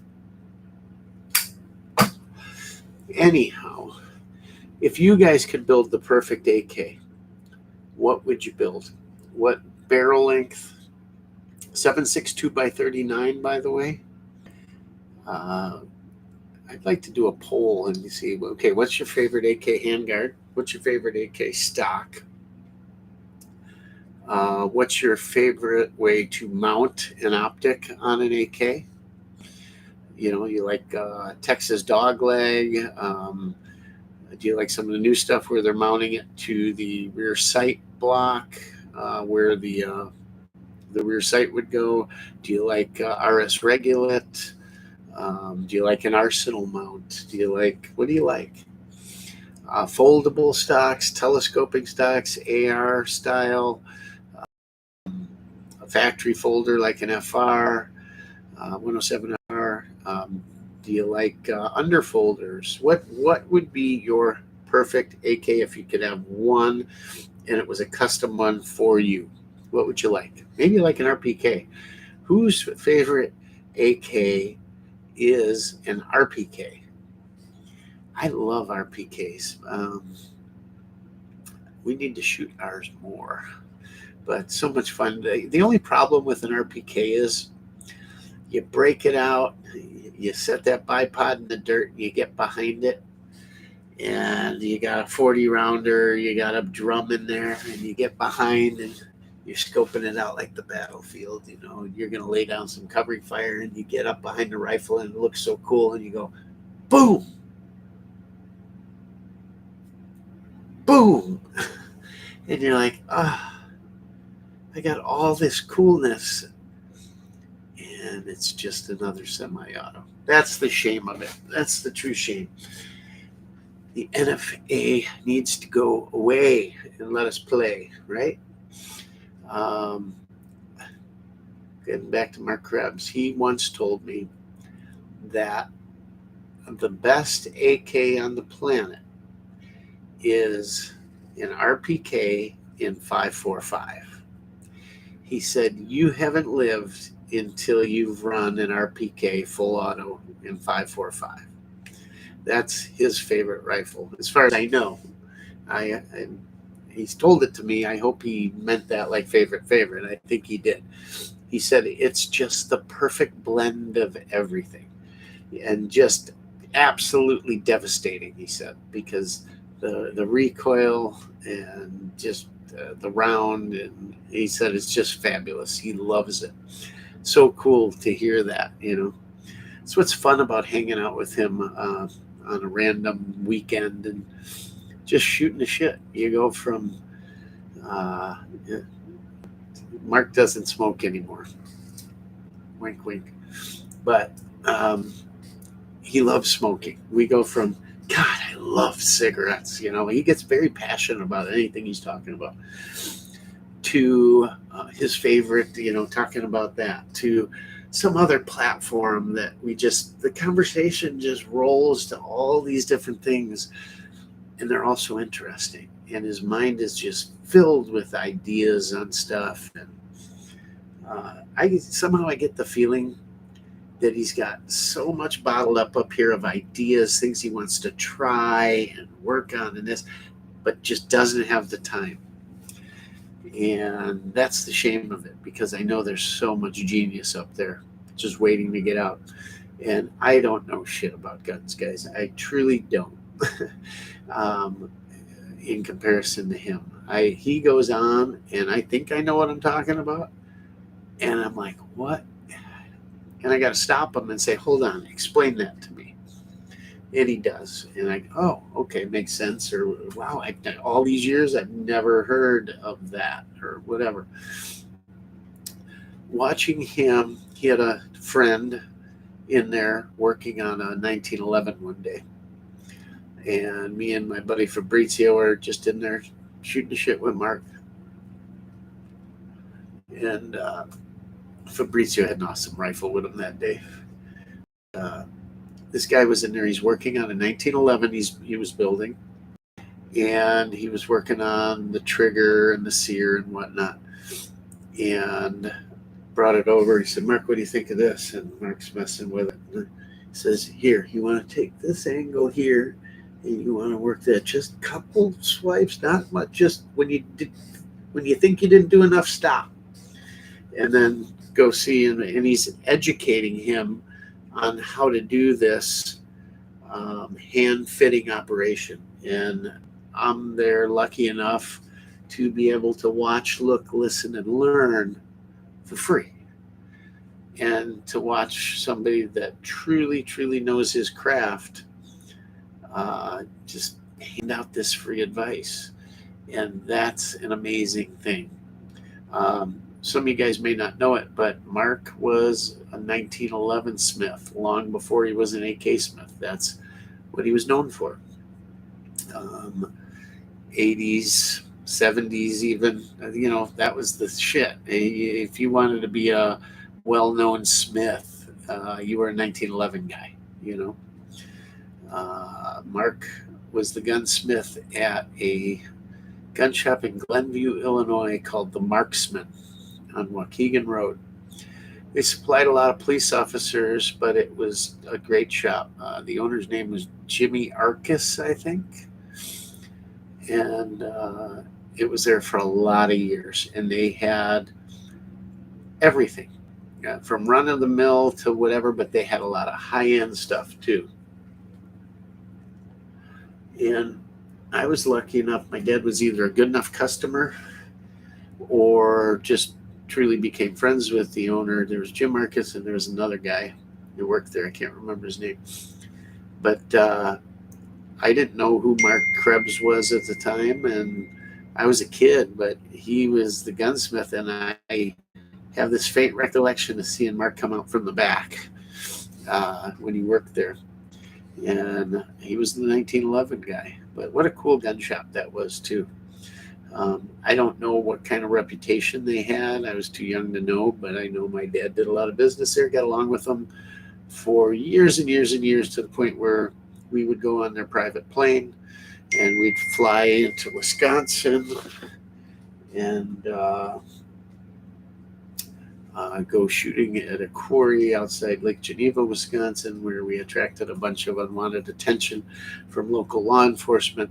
However, they enjoyed what we were partaking in and asked if they could come have fun with us. And from then on out, we were invited out all the time. We just had to let them know beforehand, so when their switchboards lit up from all this full auto fire, that they knew what to tell the local townsfolk. But yeah, we were pretty tight with those guys. They went all over and they shot IPSC matches together and everything. And then one day it all went south over a deal on a bullshit, nothing, I don't even remember, some kind of gun my dad had bought or something. And there was a problem with it, or it wasn't what he ordered or something. And my dad said, well, here, just refund my money or whatever. And he said, no, I'm not going to do it. I don't know if he caught him in a mood or what. Maybe my dad was wrong. I don't know. But after being that close of friends and that many years and that much money spent and everything, it all fell apart. And that was the last day he stepped foot in there. And he told that story until the day he died. But I don't know what happened. I wish it didn't. But they went out of business or closed up years and years ago. This was, I'm talking in the 80s. This was pre-ban era. And a lot of any of the pre-bans I have came from there years and years ago. And I just have fond memories of it. And Mark Krebs happened to be part of it. I never asked Mark how long he was there. Next time I talk to him, I will. But it seemed like a decent amount of time, like he was their guy there, But yeah, he was a 1911 Smith. And to watch him show this guy, and do it.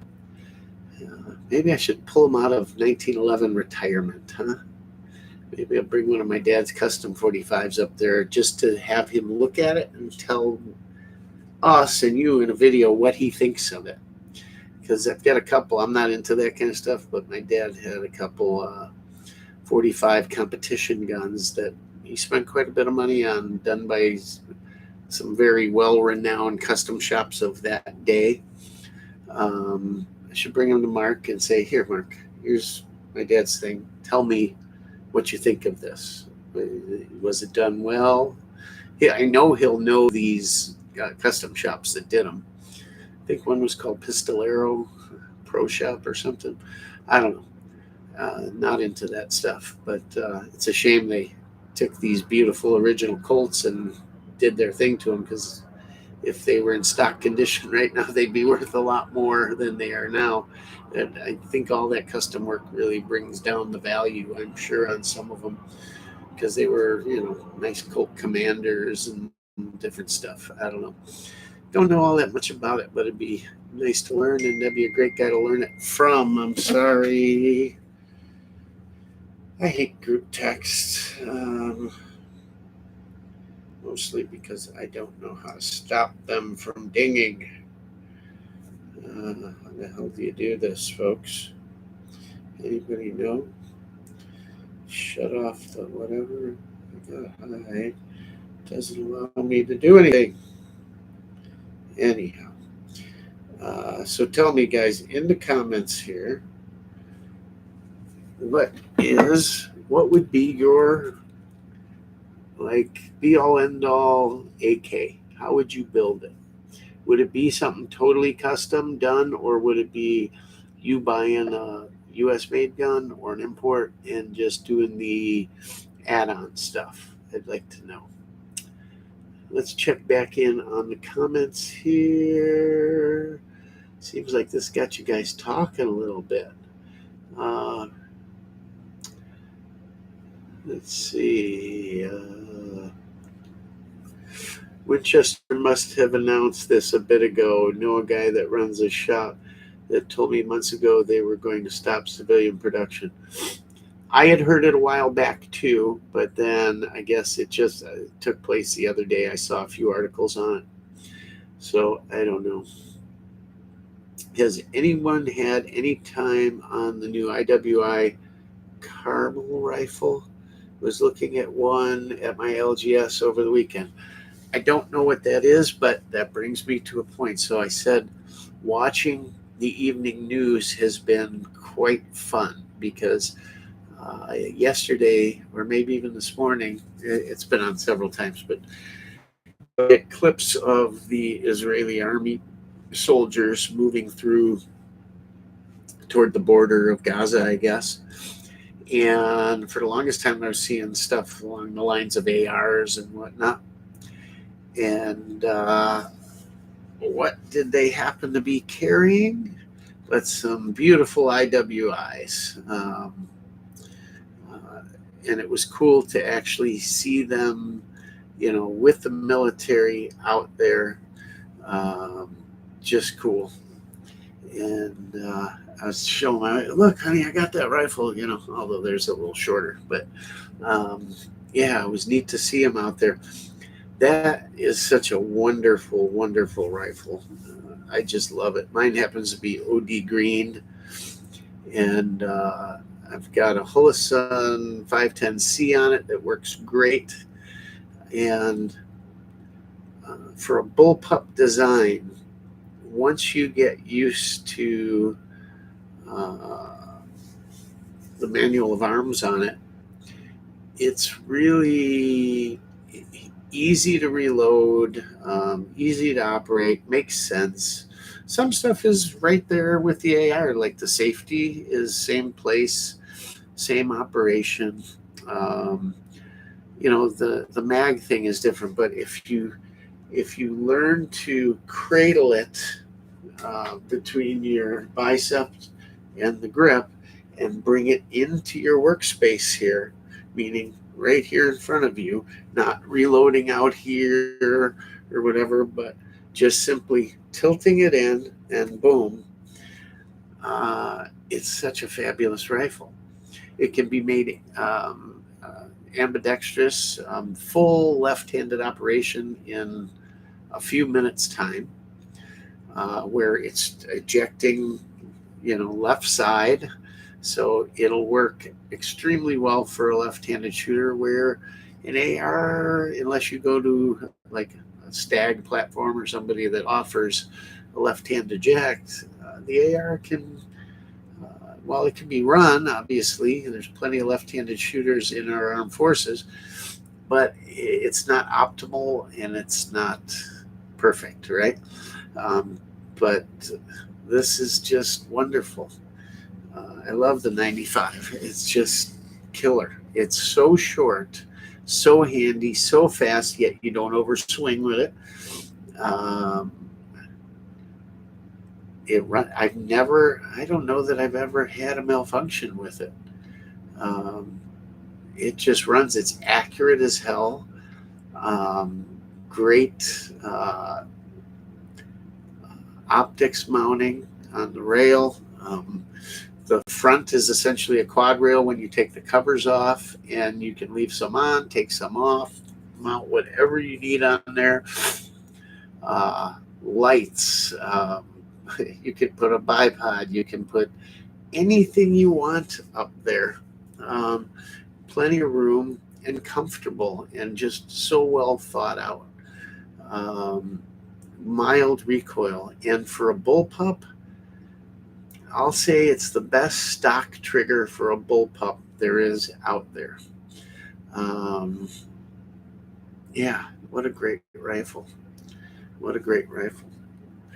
I was hoping I'd see some Galil Aces out there. That would have been kind of cool.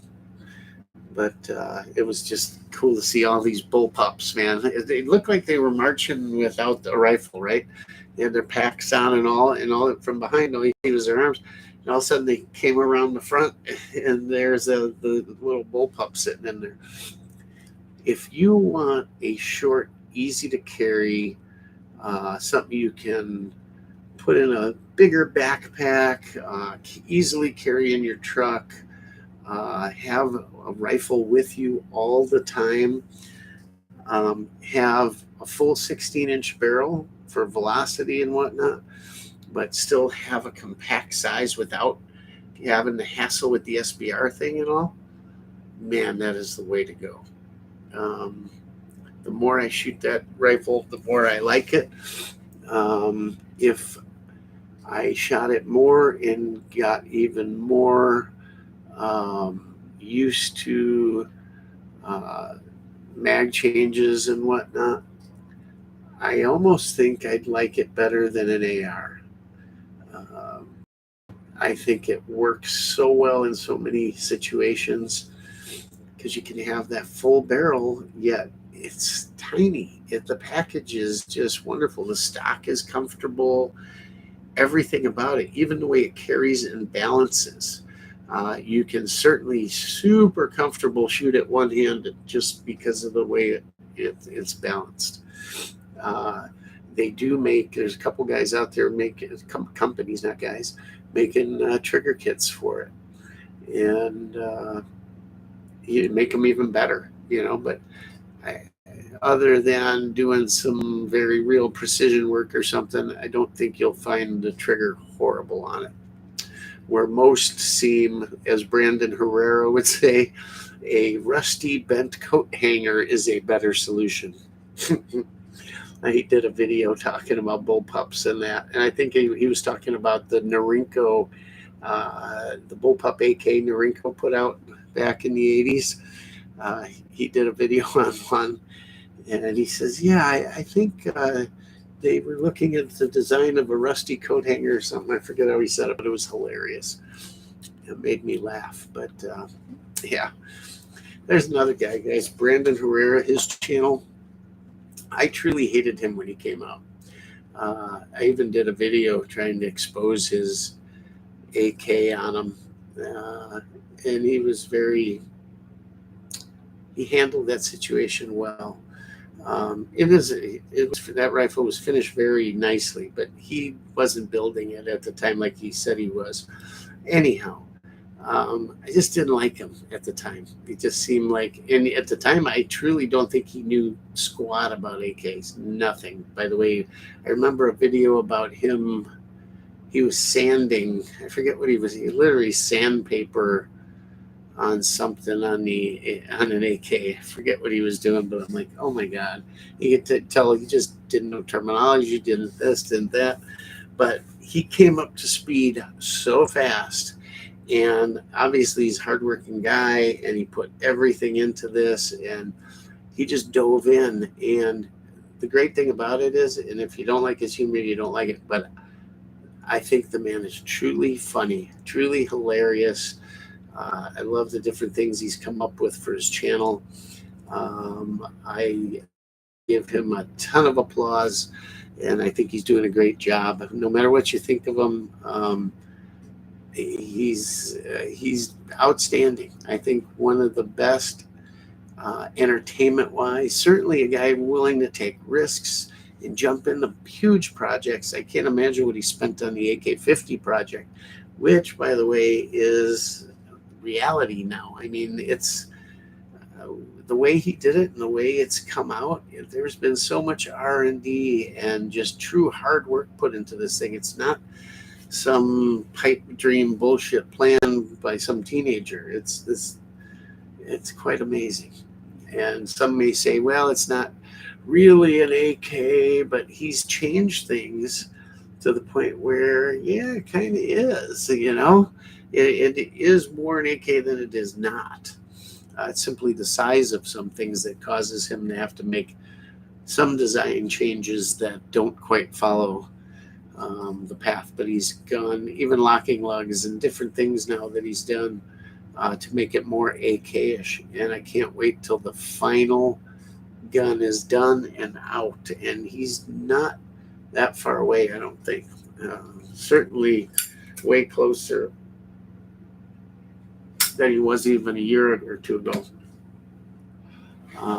Quite amazing. That's a huge step for a nobody to dream up, I'm going to make an AK 50 cal and just go do it. Go do it. If you watch his videos from the beginning inception of that and watch how everything changed all the way through at the level of expertise, the level of technology and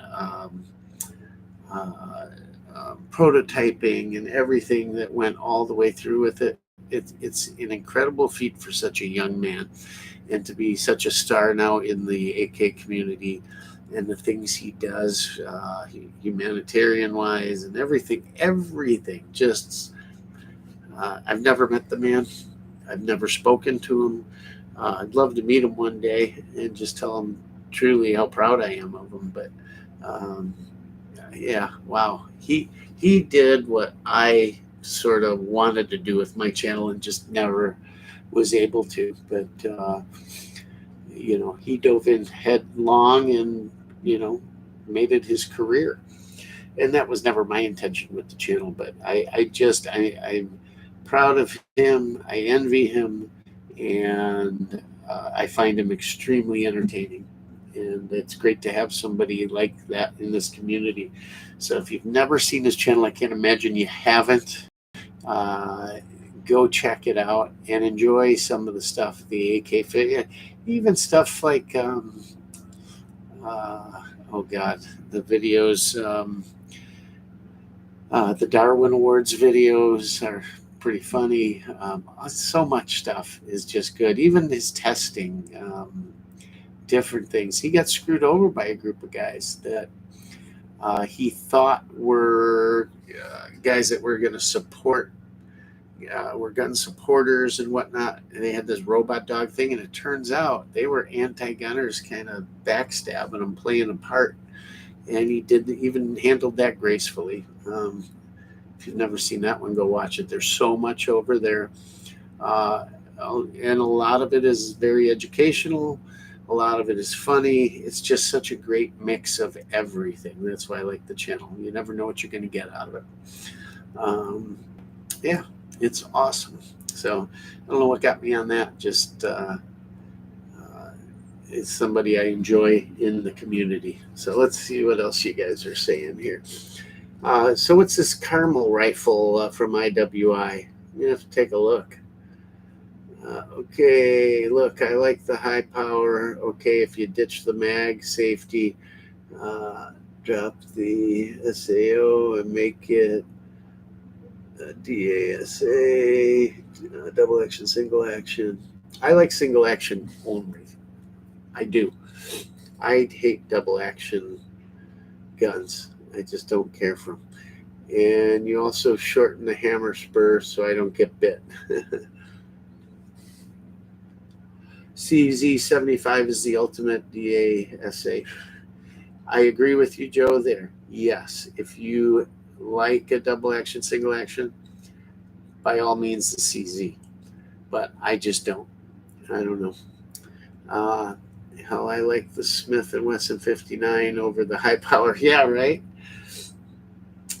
I love the CZ75. I do too.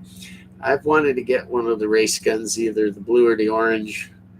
I think that's the difference, actually, right? One has a double action and one doesn't. I don't know which one, but I certainly would like one. They look like wonderful guns. And I never had anything by CZ that I didn't like, really.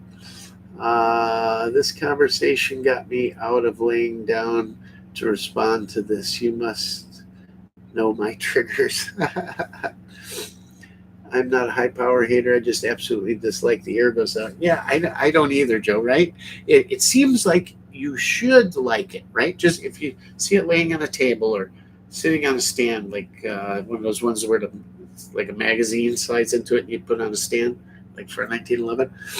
Just looking at it, you go, ooh, that's going to feel good, right? In my hand. It's similar to a 1911 or something. And then you grab it and you go, just it should be so much better, and it's not. Is that how the feeling you get? That's the feeling I get with a high power. I don't know.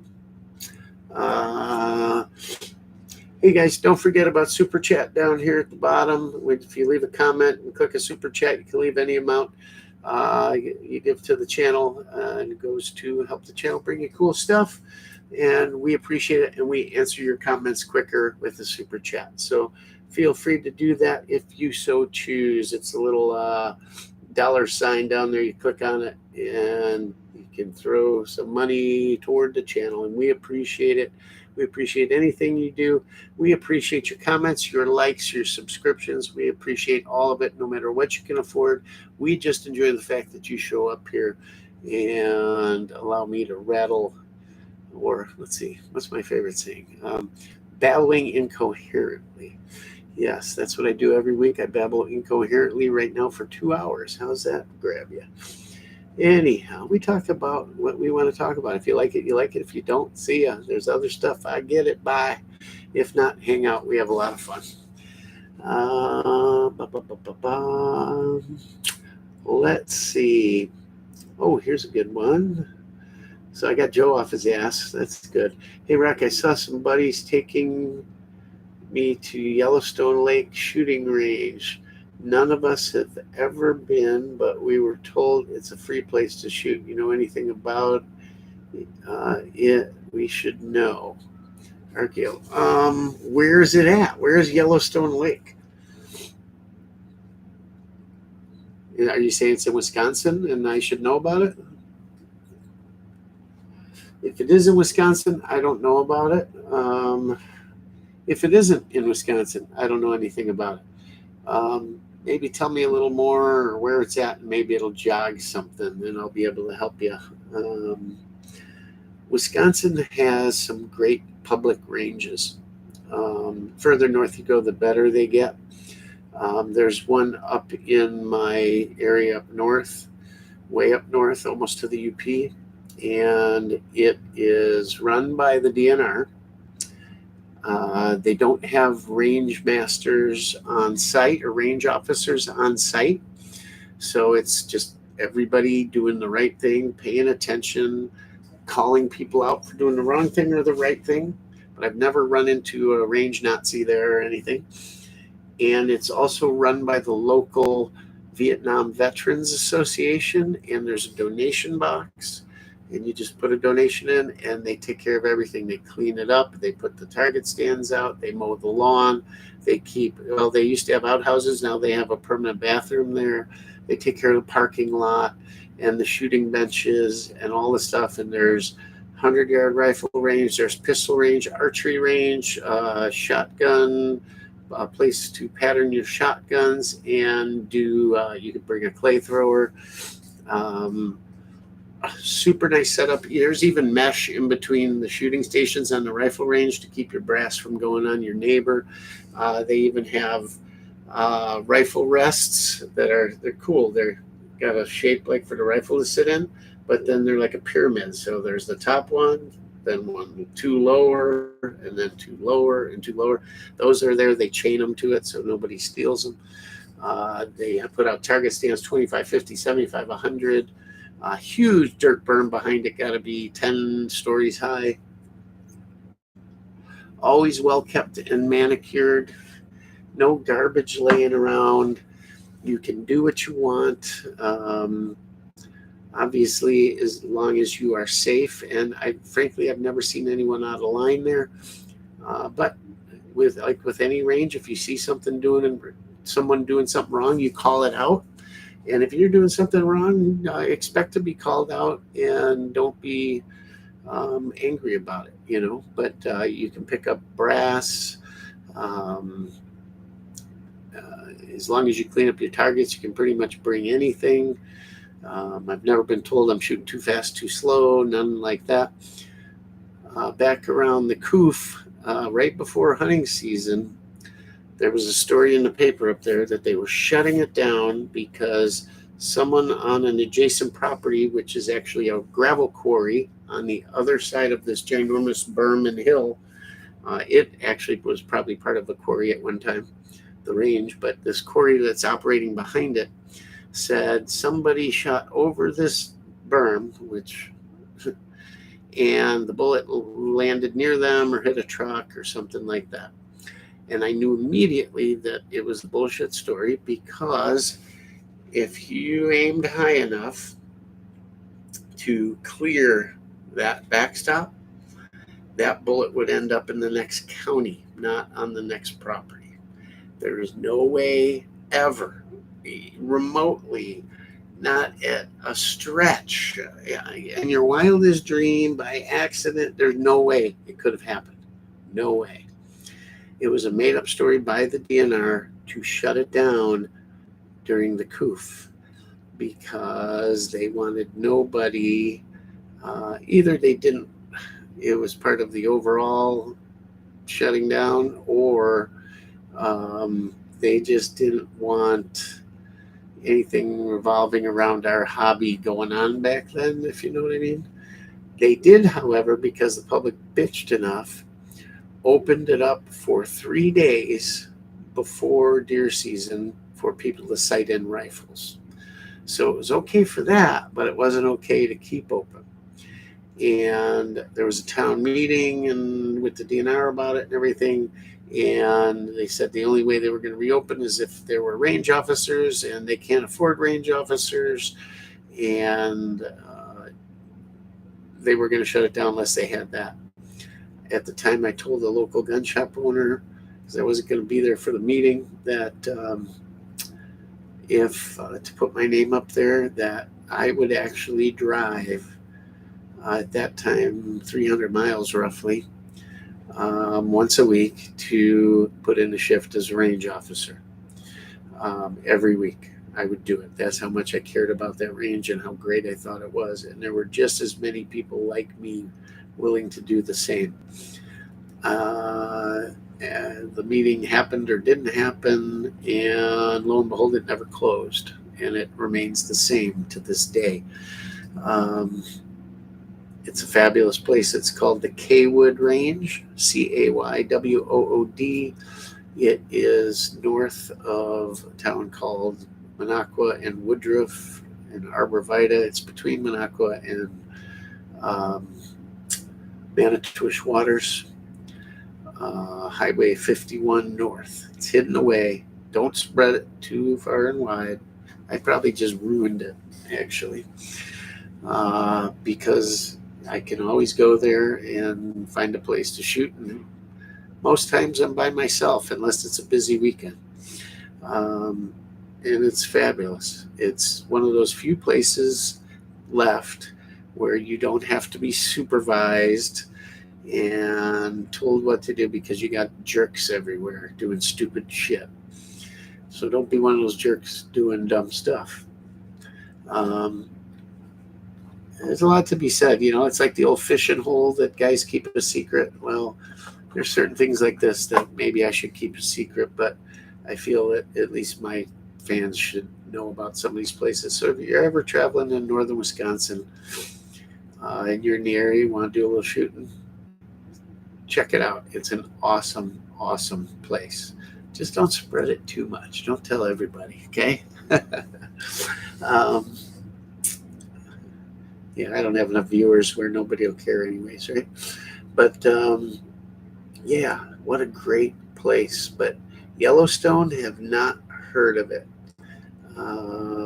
God, I love that range up there. I hope it stays forever.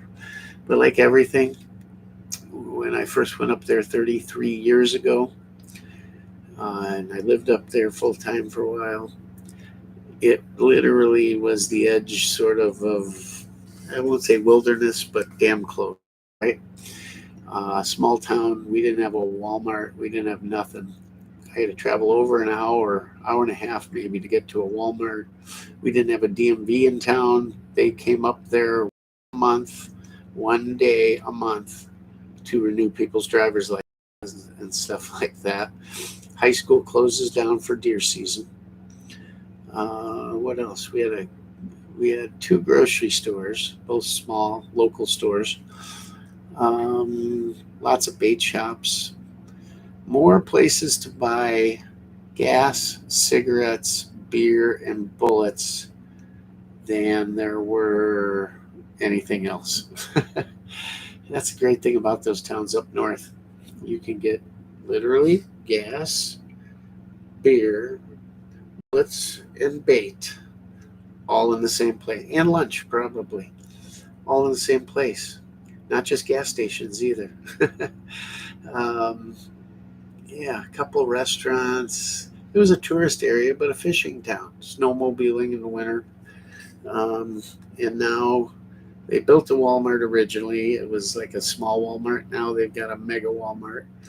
We got a McDonald's. What else? They've built it up. It's not quite the Wisconsin Dells, but it's way more touristy commercial than I would like it to be. I'm lucky enough to be 6 miles west of town,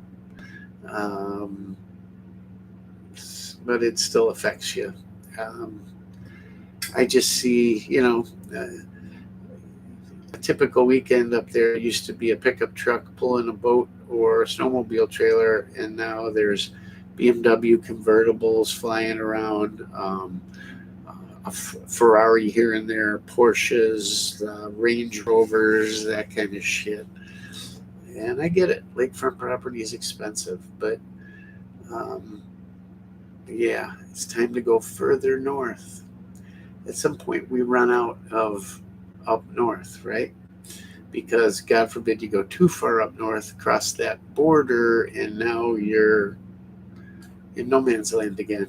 You're in the land of socialism / communism. And yeah, how far do you go? I think truly now you need to go to the UP, but now you're dealing with that governor.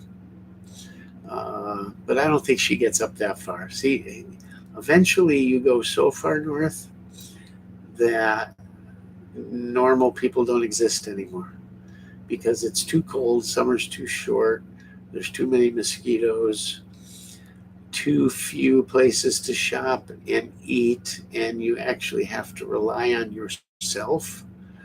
So it keeps all the idiots away. My dad had a saying, I'm not going to say it here, but how he found that place that far north. But I truly believe it's when, and it used to be 1 lane each way going up there for the last 100 miles, right? Now it is 2 lanes each way, so 4-lane highway, some places 6 lane. And I still, every time I drive it now, it takes a lot less time to get there. It used to take 6-7 hours. Now I can do it in 4, and I'm saying when I lived down south. Now it's 2.5 for me, maybe 3, I don't know. But every time I drive it, I think, why do they need these huge highways? There's still not that much traffic. Yeah, traffic going out of town on a holiday weekend can be jammed, but it doesn't last long. But you don't need those roads. And those roads 51 what they now call Old 51, used to snake through all these little lake towns, Lake Nokomis and all these other ones. There'd be like a Best Western a log home Best Western right on Lake Nokomis along the highway, and all these little resorts and stuff. Now, New 51 bypasses all of them, so they don't get the traffic they used to, and they close up. And here's the funny thing. That whole area is where I spent my summers with my grandfather and my parents. You'd go up and you'd get a cabin at a resort for the week or 2 weeks, and you got a rental boat with it. Maybe you brought your motor, and you went out fishing for the week, and every night you either barbecued or mom and grandma cooked dinner, and you ate in your cottage, and maybe swam in the pool in the lake a little bit, and that was it, right? You go to garbage dump at night to see the bears. And the resort business did well, and everyone's dream from Chicago that went up there, because a lot of Illinois people going up there, everyone's dream was to one day retire or go up north and buy a resort and retire, right? And run a resort or run a bar in the Northwoods, a true old school Northwoods tavern, right? Or go up there, be a fishing guide, or what else? Own a resort really was always the big thing, right? And everything was always for sale. You're like, so and so just bought the resort, just sold, and now it's up for sale again. But they stayed open and they were full. Every resort on every lake was packed, and every family had their favorite resort and lake to go to, right? And that went on for decades and decades and generations. And then suddenly it turned to everybody from the city had to have a lake house, right? And maybe they had originally bought some property, and then maybe they had a trailer on it for a little while, and then they built a house, and it was truly like a cabin, right? Well, now it's gotten to the point where, nope, it's a full second home, and they're bulldozing these little ones and building these mansions all over, right? And somehow they get around the DNR regulations, and they get wet boat houses with tram car pulley systems to bring the $200,000 ski boat up into them. And you've got your wake surf boats that are churning up the bottoms of these lakes and taking Class A walleye and muskie lakes and turning them into barren deserts. It's sickening, and it's the money that's done it, really. It's terrible to see, and the resorts are gone. So we had 2 on our lake, and we actually found our home by staying at the resort. They said most passed hand to mouth, or word of mouth, and that's what this did. We bought the home, but that resort we stayed at now is no longer a resort. They condoed off the cabins. People bought them, and same thing with the resort across the lake. They condoed those off. I knew the owner well. He was a friend, and so there are no more resorts. There's a resort north of us in Manitowish Waters that had been there at least 100 years called Voss's, V-O-S-S. It's right near where they had the shootout with Dillinger at Little Bohemia. It's right across the road, right across 51. You can still go to Little Bohemia, which was a resort restaurant where a lot of mobsters like to go hang out and spend their summers. And it was relevant because they did a lot of bootlegging business up there crossing the border out of Canada. So it was a stopping point for them, and maybe a storehouse, warehousing type of place. But the feds had it out with Dillinger there at Little Bohemia. You can go there, have a drink. They got a piano player, good dinner. But just go to the bar, have a drink, and the bullet holes are still in the building outside. They have his actual suitcase bag he had with him that night in a glass case there with all his belongings, from his razor to everything. That's where it happened. They shot it out with Tommy guns right there in the woods and everything. And he escaped. But anyways, right across the road is a resort called Voss's. And my great grandmother worked there cleaning cabins as a young woman, a teenager and into her early 20s. I figured it out with my mother one day. It was sometime between like 1918 and maybe 1928. She was cleaning cabins there. It's been there the whole time. And it was one of those resorts, huge resort on the Manitouish chain of lakes. And it was a resort like they had in the Poconos, I guess, like Dirty Dancing. Remember that resort where families showed up for the summer, a month or two. And they had entertainment coordinators that would have dances at night, or they'd put on a play with the guests, or shuffleboard at noon and this and that and whatever. Just like that. All the hired help came out of Europe, either college students or from Europe. The waiters, the waitresses, the maitre d's, the busboys, everything. The grounds crew, people that would do lessons during the day, dance lessons, this and that. It was a full-blown resort like that where people would stay a month or more, their whole families. And the lodge there is called the Birchwood Lodge, and the interior of it is amazing. Everything's log, everything's done out of birch, where they shellacked the birch white bark on it, the handrails up the staircases, and the stairs are made of half logs, huge logs. The dining room has big ceilings, and it's an amazing, it should be on the historical registry if it isn't. It's absolutely stunning, gorgeous. And the food is right there with it, out of this world, where they have white dinner jackets, the guys serving you. Last time I was there, I think they were out of like Ukraine or one of them, I don't know. But they were telling us how they were students and they were there. The problem up there now is these resorts can't exist anymore because everyone has a summer home. No one goes to these resorts. And what happens, so then they started surviving on their supper club or their dining room there. Well, they can't get help. They cannot get help anymore.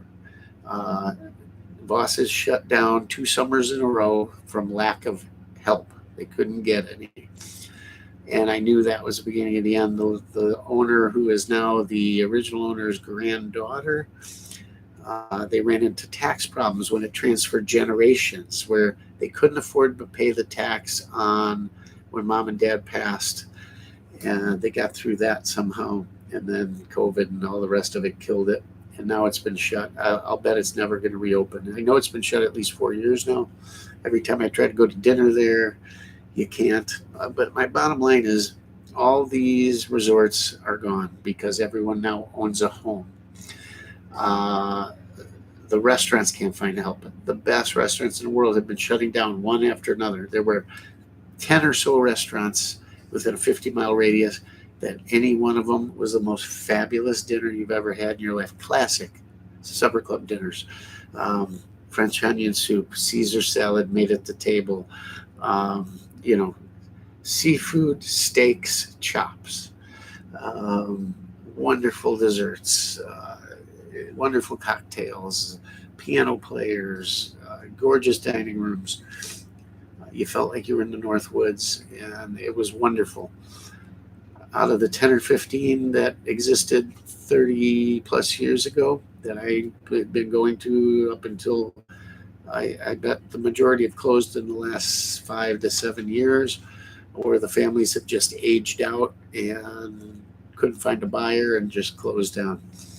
I can name them: Marty's, the Plantation. There was a boat one, I forget what it's called.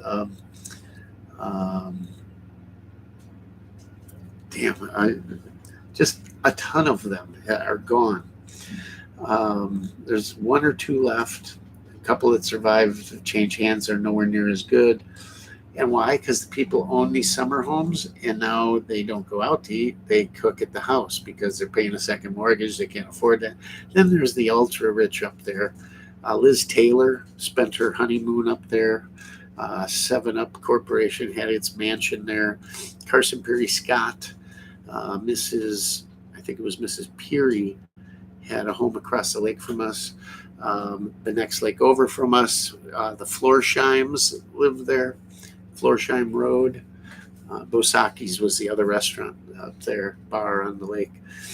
On and on. It's all shutting down.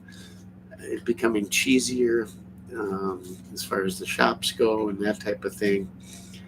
And it's moved away from fishing, outdoorsman paradise, hunting, fishing, snowmobiling, to wakeboards and junk, and it's gone. An absolute vacation way of life for middle class America is just gone, and it's a crying shame. And while I always envisioned myself retiring there, always, still do. My wife doesn't like it at all, but I'd love to at least spend a couple months a year there. I feel we need to go further north. It just, I don't know. It's a terrible thing, but it's still a good thing. It's what you make of it, I guess. But the range is one of them up there. And I could go on for hours about other stuff too. It's not far from the Lac du Flambeau Indian Reservation. I can tell you this, our lake alone has went from fabulous, huge muskies. It was common to catch a couple of muskies over 50 inches a year, maybe a handful a year. And everyone on the lake released them. It was nothing to get to a weed line off a point at 5 o'clock in the evening and fish from 5 till dark and boat between you and your buddy, boat 100 walleyes in a night. Maybe you kept a few, you released all the rest, and you could do that like clockwork for years and years and years and years. I fished this summer quite a bit, and I fancy myself to be a very, very good walleye fisherman. I guided up there when I lived up there. I didn't boat a walleye this year. I put my daughters on 2 walleyes. Lots of smallmouth, muskies, no walleye, they're gone. Used to be crappie buckets full, dinner plate sized crappies, till they cleared them out by the bucket full and never came back. You can get them through the ice here and there. I caught one nice one this year, like that. The walleyes are gone. I can't. I hope they're not, because even it's been getting worse and worse to the point where now you're lucky to find one. At night I find them, but I think that these wake boats are tearing it up, destroying it. I don't know. I doubt it's overfishing, because it's not overfished. There's no public access. I don't know. Everything like these ranges and everything else, people are the problem. People are the problem. They want to turn what should be nature and the wilderness into big city, who can outdo the Joneses type of thing, And I don't know. Done with my rant. Let's get back to comments.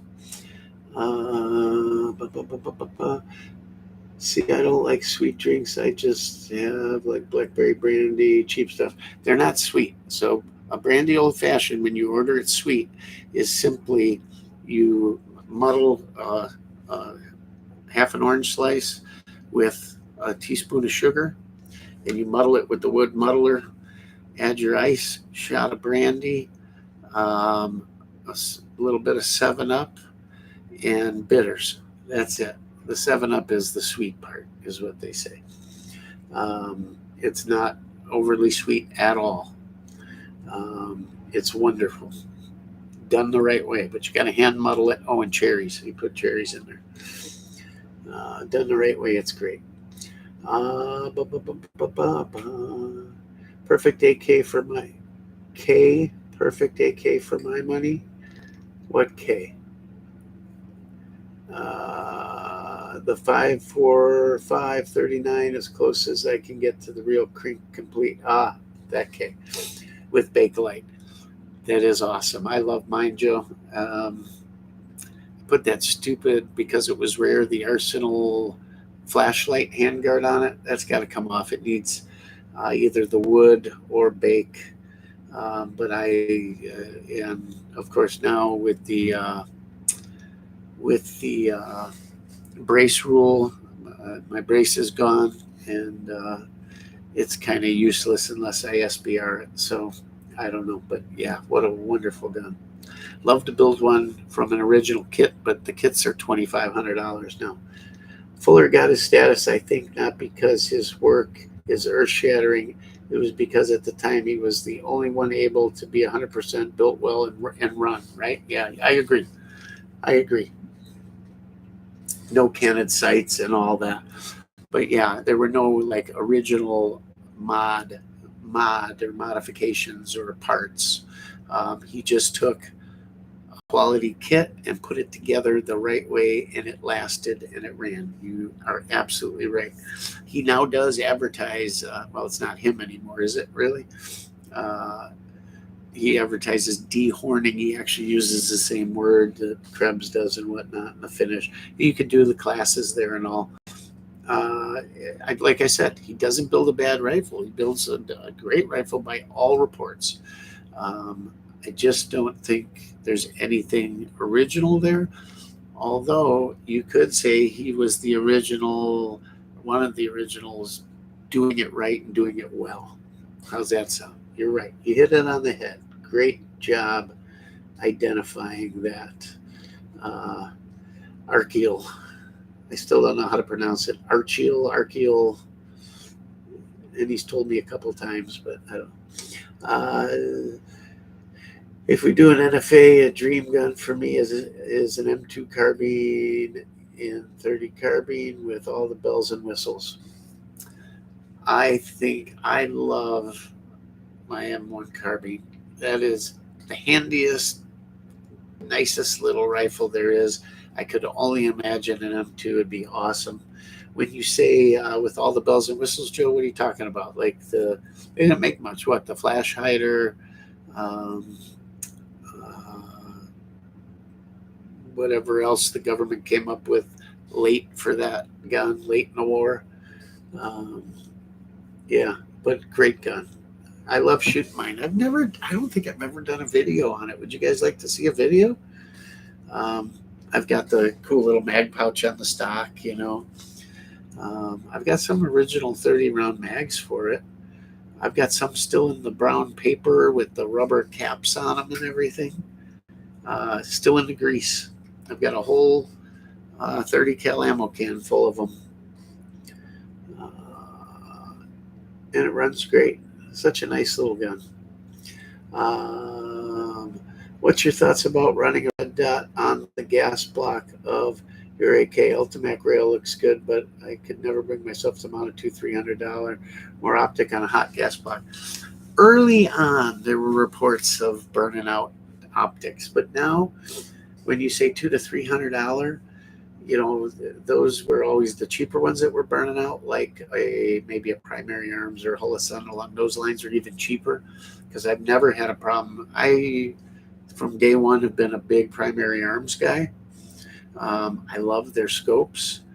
And now, though, for small optics, red dots, stuff like that, I gravitate more toward the Holosun end, which in my opinion are probably both made in the same factory, just different names on them. But as far as scopes go, I gravitate toward Primary Arms scopes. And there's that new brand, Arvin or whatever it is. A buddy of mine has one, and I've watched other reviews. Those are great.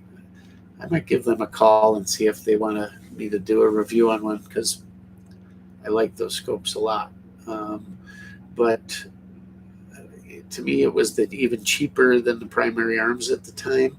Like an aim point, from everything I've heard, held up fine on the gas block on an Ultimac. I don't like Ultimacs. I never liked them. I don't care for a red dot that far forward. I don't like the look of it. I like RS Regulate for mounts. I just do. Now, that does me no good on my beloved side folder, or my underfolders rather, and a few other guns that don't have a side mount on them. But I think if you're going to use a side mount, that RS Regulate is by far the way to go. But this new, it's not new, it's been out a while now, this brand that utilizes the factory sight mount to put a little pick rail up there for a red dot, I think that's the way to go, because you're not permanently modifying the gun. You pop the sight out of there, pop their piece in there, and mount your red dot. I think that'd be maybe one of the best ways to go.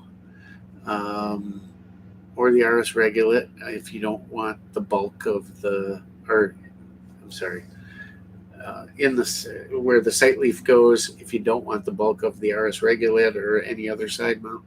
But the RS Regulate sits so low, so nice. I think they're the be-all end-all for mounting any optics on AKs, from scopes to holographic to red dot to what have you. I've seen and shot the Texas Dogleg system thing, but I've never owned one. I don't want to change out that many parts. I want to leave the gun more original than having different top covers and all kinds of stuff. Then there's the brand with the pins, well known, I can't remember. You got to tighten those nuts. If you don't, a lot of people end up putting them on wrong, and then nothing functions right because they didn't put them on right, didn't tighten them right, or tighten them too much, or what have you. I think the best way is still RS Regulate, or going to that sight leaf mount. A lot of people like Ultimax, like the way they look. I would worry about more expensive stuff too. Granted, the more expensive are supposed to be able to survive the heat, but I don't know. Just never cared for them much. My thoughts anyways. And I haven't heard of one burning out from heat in a long time, unless it's super junk.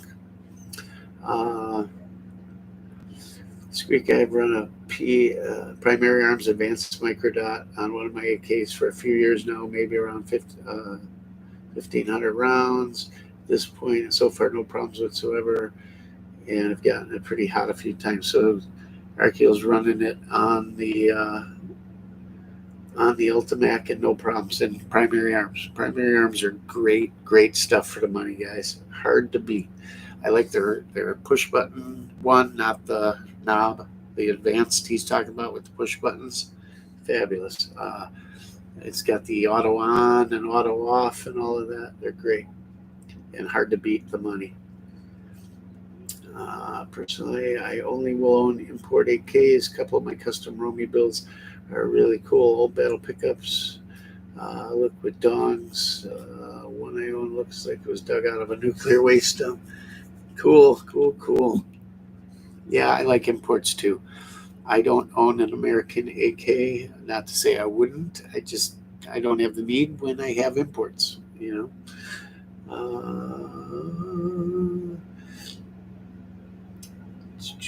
And I never got into the battlefield pickup. Not to say I wouldn't, but I like my guns looking stellar, kind of. And I get that. It's just not my thing. Although I have one now. It's a part of Yellowstone Lake Park. Are we talking in Montana here? Yeah, the range is across the border in Wisconsin, northwest of Rockford. No shit. Huh. And there's a range there. Northwest of Rockford. Can't be too far from where I'm building my house, actually. Brandon Herrera is hilarious and great for our Second Amendment community, and now running for office. Yeah, that's the other thing. He's now running. He's hilarious. I find him absolutely hilarious. Wow, I'm going to have to look into this Yellowstone Lake, and I'll let you know. I'm sure somebody I know knows about it. I'll check it out. Actually, the Carmel rifle doesn't look so much like a SCAR. what seems to be quality IWI alternative to the SCAR, similar to the Bren. Huh, why have I not heard of that? Dave Plochi, hello. Hello to you too. Thanks for coming in. I agree with RS Regulative is the best as well. Yeah. I do use the Arsenal mount on a couple guns, although it's kind of bigger and bulkier. It's not heavy, but just bigger and bulkier. But it is one piece. You don't have to worry about bolting things together. And they work extremely well. I've banged them around a bunch. They'll hold zero extremely well, like the RS Regulate. What I need a solution for is my Vepr. So that Arsenal mount, it's like a 103 something. They make one called a VS, which works with the folding stock Vepr. And RS Regulate makes one too. Just never gotten around to getting one when they had them in stock. Because I'd really like to put an optic on the Veprs once in a while. But I can't find the Arsenal version of it anywhere. AKs are usually a little front heavy to begin with before mounting optic forward. Yeah, exactly. That's why I like to get it right over that top cover if I can. One of my lightest AKs that I love, and it looks like a thrown together. It's probably about the closest I'd get to AK Operators Union style AK. It's a 107R. God, flies in this place. 107R. So it's got the rail, but no folding stock. It was a fixed stock 107 with a rail. And I put a buffer tube adapter on it and that minimalist stock, just the L shape, along with an RS Regulate forward biased mount with a primary arms advanced red dot and a small Bravo Company vertical front grip and a Magpul K-grip. And it's probably the lightest, simplest, non-bulky, fastest. Oh, and an ALG, the Platinum trigger. It's probably the lightest, fastest, smoothest, non-bulky AK I own. I'm going to grab something super light and just a chest rig and run. Man, this is the shit. Now I have a 107 FR triangle stock that I was going to leave at iron sights, but I think I'm going to do the same thing. Just a forward grip and the micro dot, although I might do the 510C, even though it's a little heavier. But man, talk about the world's greatest shit and get AK. In my book, that's it. AKs are, if you know the towns, it's near the town of Argyle, Lamont, and Fayette. I don't know those towns. That's a little west of my neck of the woods, it sounds like. But I'll check it out, and I'll talk to you guys about it next week. Maybe I can even run over there and check it out. But hey, guys, we're almost pushing 3 hours here. I know I didn't do it last week, but hey, pretty good. We covered a lot of stuff tonight, and it was good to get into the AK talk. Nobody came in and said, this is what I do for a custom-built AK. So think about that for next week, and we'll get into that. And maybe we'll get into a little IWI talk, too, as well, because, man, so many nice guns there. Still want to get me a Gen 1 Ace. And I've got a Gen 2, but I want a rifle Gen 1 in 7.62, any caliber actually, but 7.62 I would prefer. I also want to get a rifle Gen 2. would be nice. So anyhow, we will be talking about that. That's got me going. So I think I get out to the property this week with an AK. We have not done more than shooting a couple pistols out at the property. I think I will grab the first AK I can get to.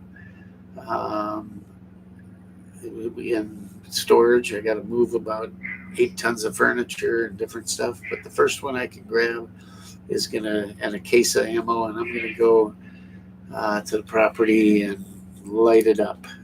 Screw hunting. We're gonna go have some fun. Nothing seems to affect those deer anyways. 22 gravel. So we dumped. Let me tell you how much gravel we dumped for that road. You guys are gonna shit. Calculator.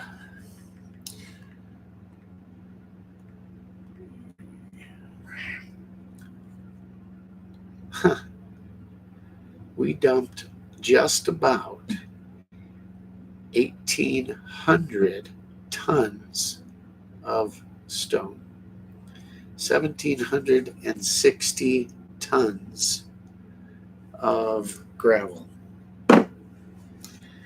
How's them apples grab you?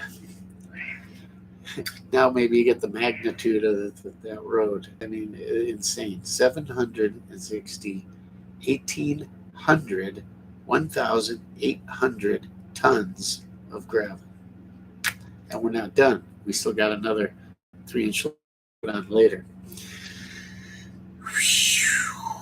And if some sinks, there'll be a little more. Who knows? That's a lot of gravel. Now you get the idea of why I'm a little cash poor these days.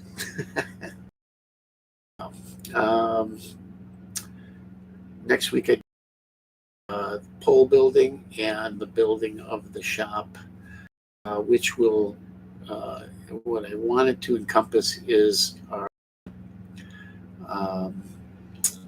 Cerakote business,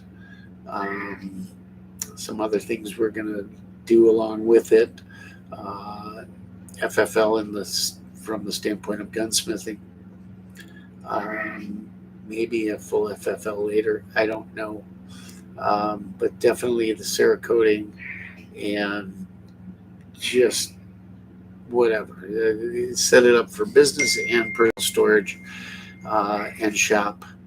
And going to talk about that and talk about ways to save some money in certain areas while still keeping overall quality and usefulness in mind without having to expand 4 or 5 years from now. So we're going to go over that and we'll talk AKs next Tuesday. So once again, guys, thanks for coming to Koffee and Kalashnikovs. We're here almost every Tuesday night, 8 o'clock Central. Make sure you hit the like button. Make sure you subscribe.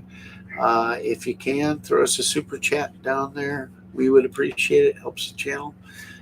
Everything you guys put in, we put into ammo and things to bring you the what we do best. And we're getting our ranges set up, starting to work with some steel target companies so we can outfit these ranges and bring you tons of fun. We're going to be building shooting benches, not till spring, but we're going to get those out there. It's going to be a nice setup. Got a lot of plans. Just all it takes is the moolah. Keep flowing, right? Anyways, thanks for coming. Check out some of our old videos. You'll see that high power video coming out here and a couple others. So enjoy those. Get you through the next few cold weather months, and you'll see more on the homestead. So keep an eye out for that. We're going to show you the area we cleared off and the view we're going to have. And this tree guy, I have oaks that are minimum 150 years old, pushing 200 years old, going to be framing the whole house. Absolutely stunning. Wait till you see. It's definitely a wonderland, not wilderness, but outdoor wonderland filled with some just majestic, beautiful views, animals, everything. Just wonderful. I want you to see it and enjoy it and plan one day and hopefully any mistakes I make, you don't. Maybe I keep you from making a few mistakes down the road. So stay with us. Check it out. It's always something different. And thanks again. As always, Rockford Ordnance out. God bless. God bless America.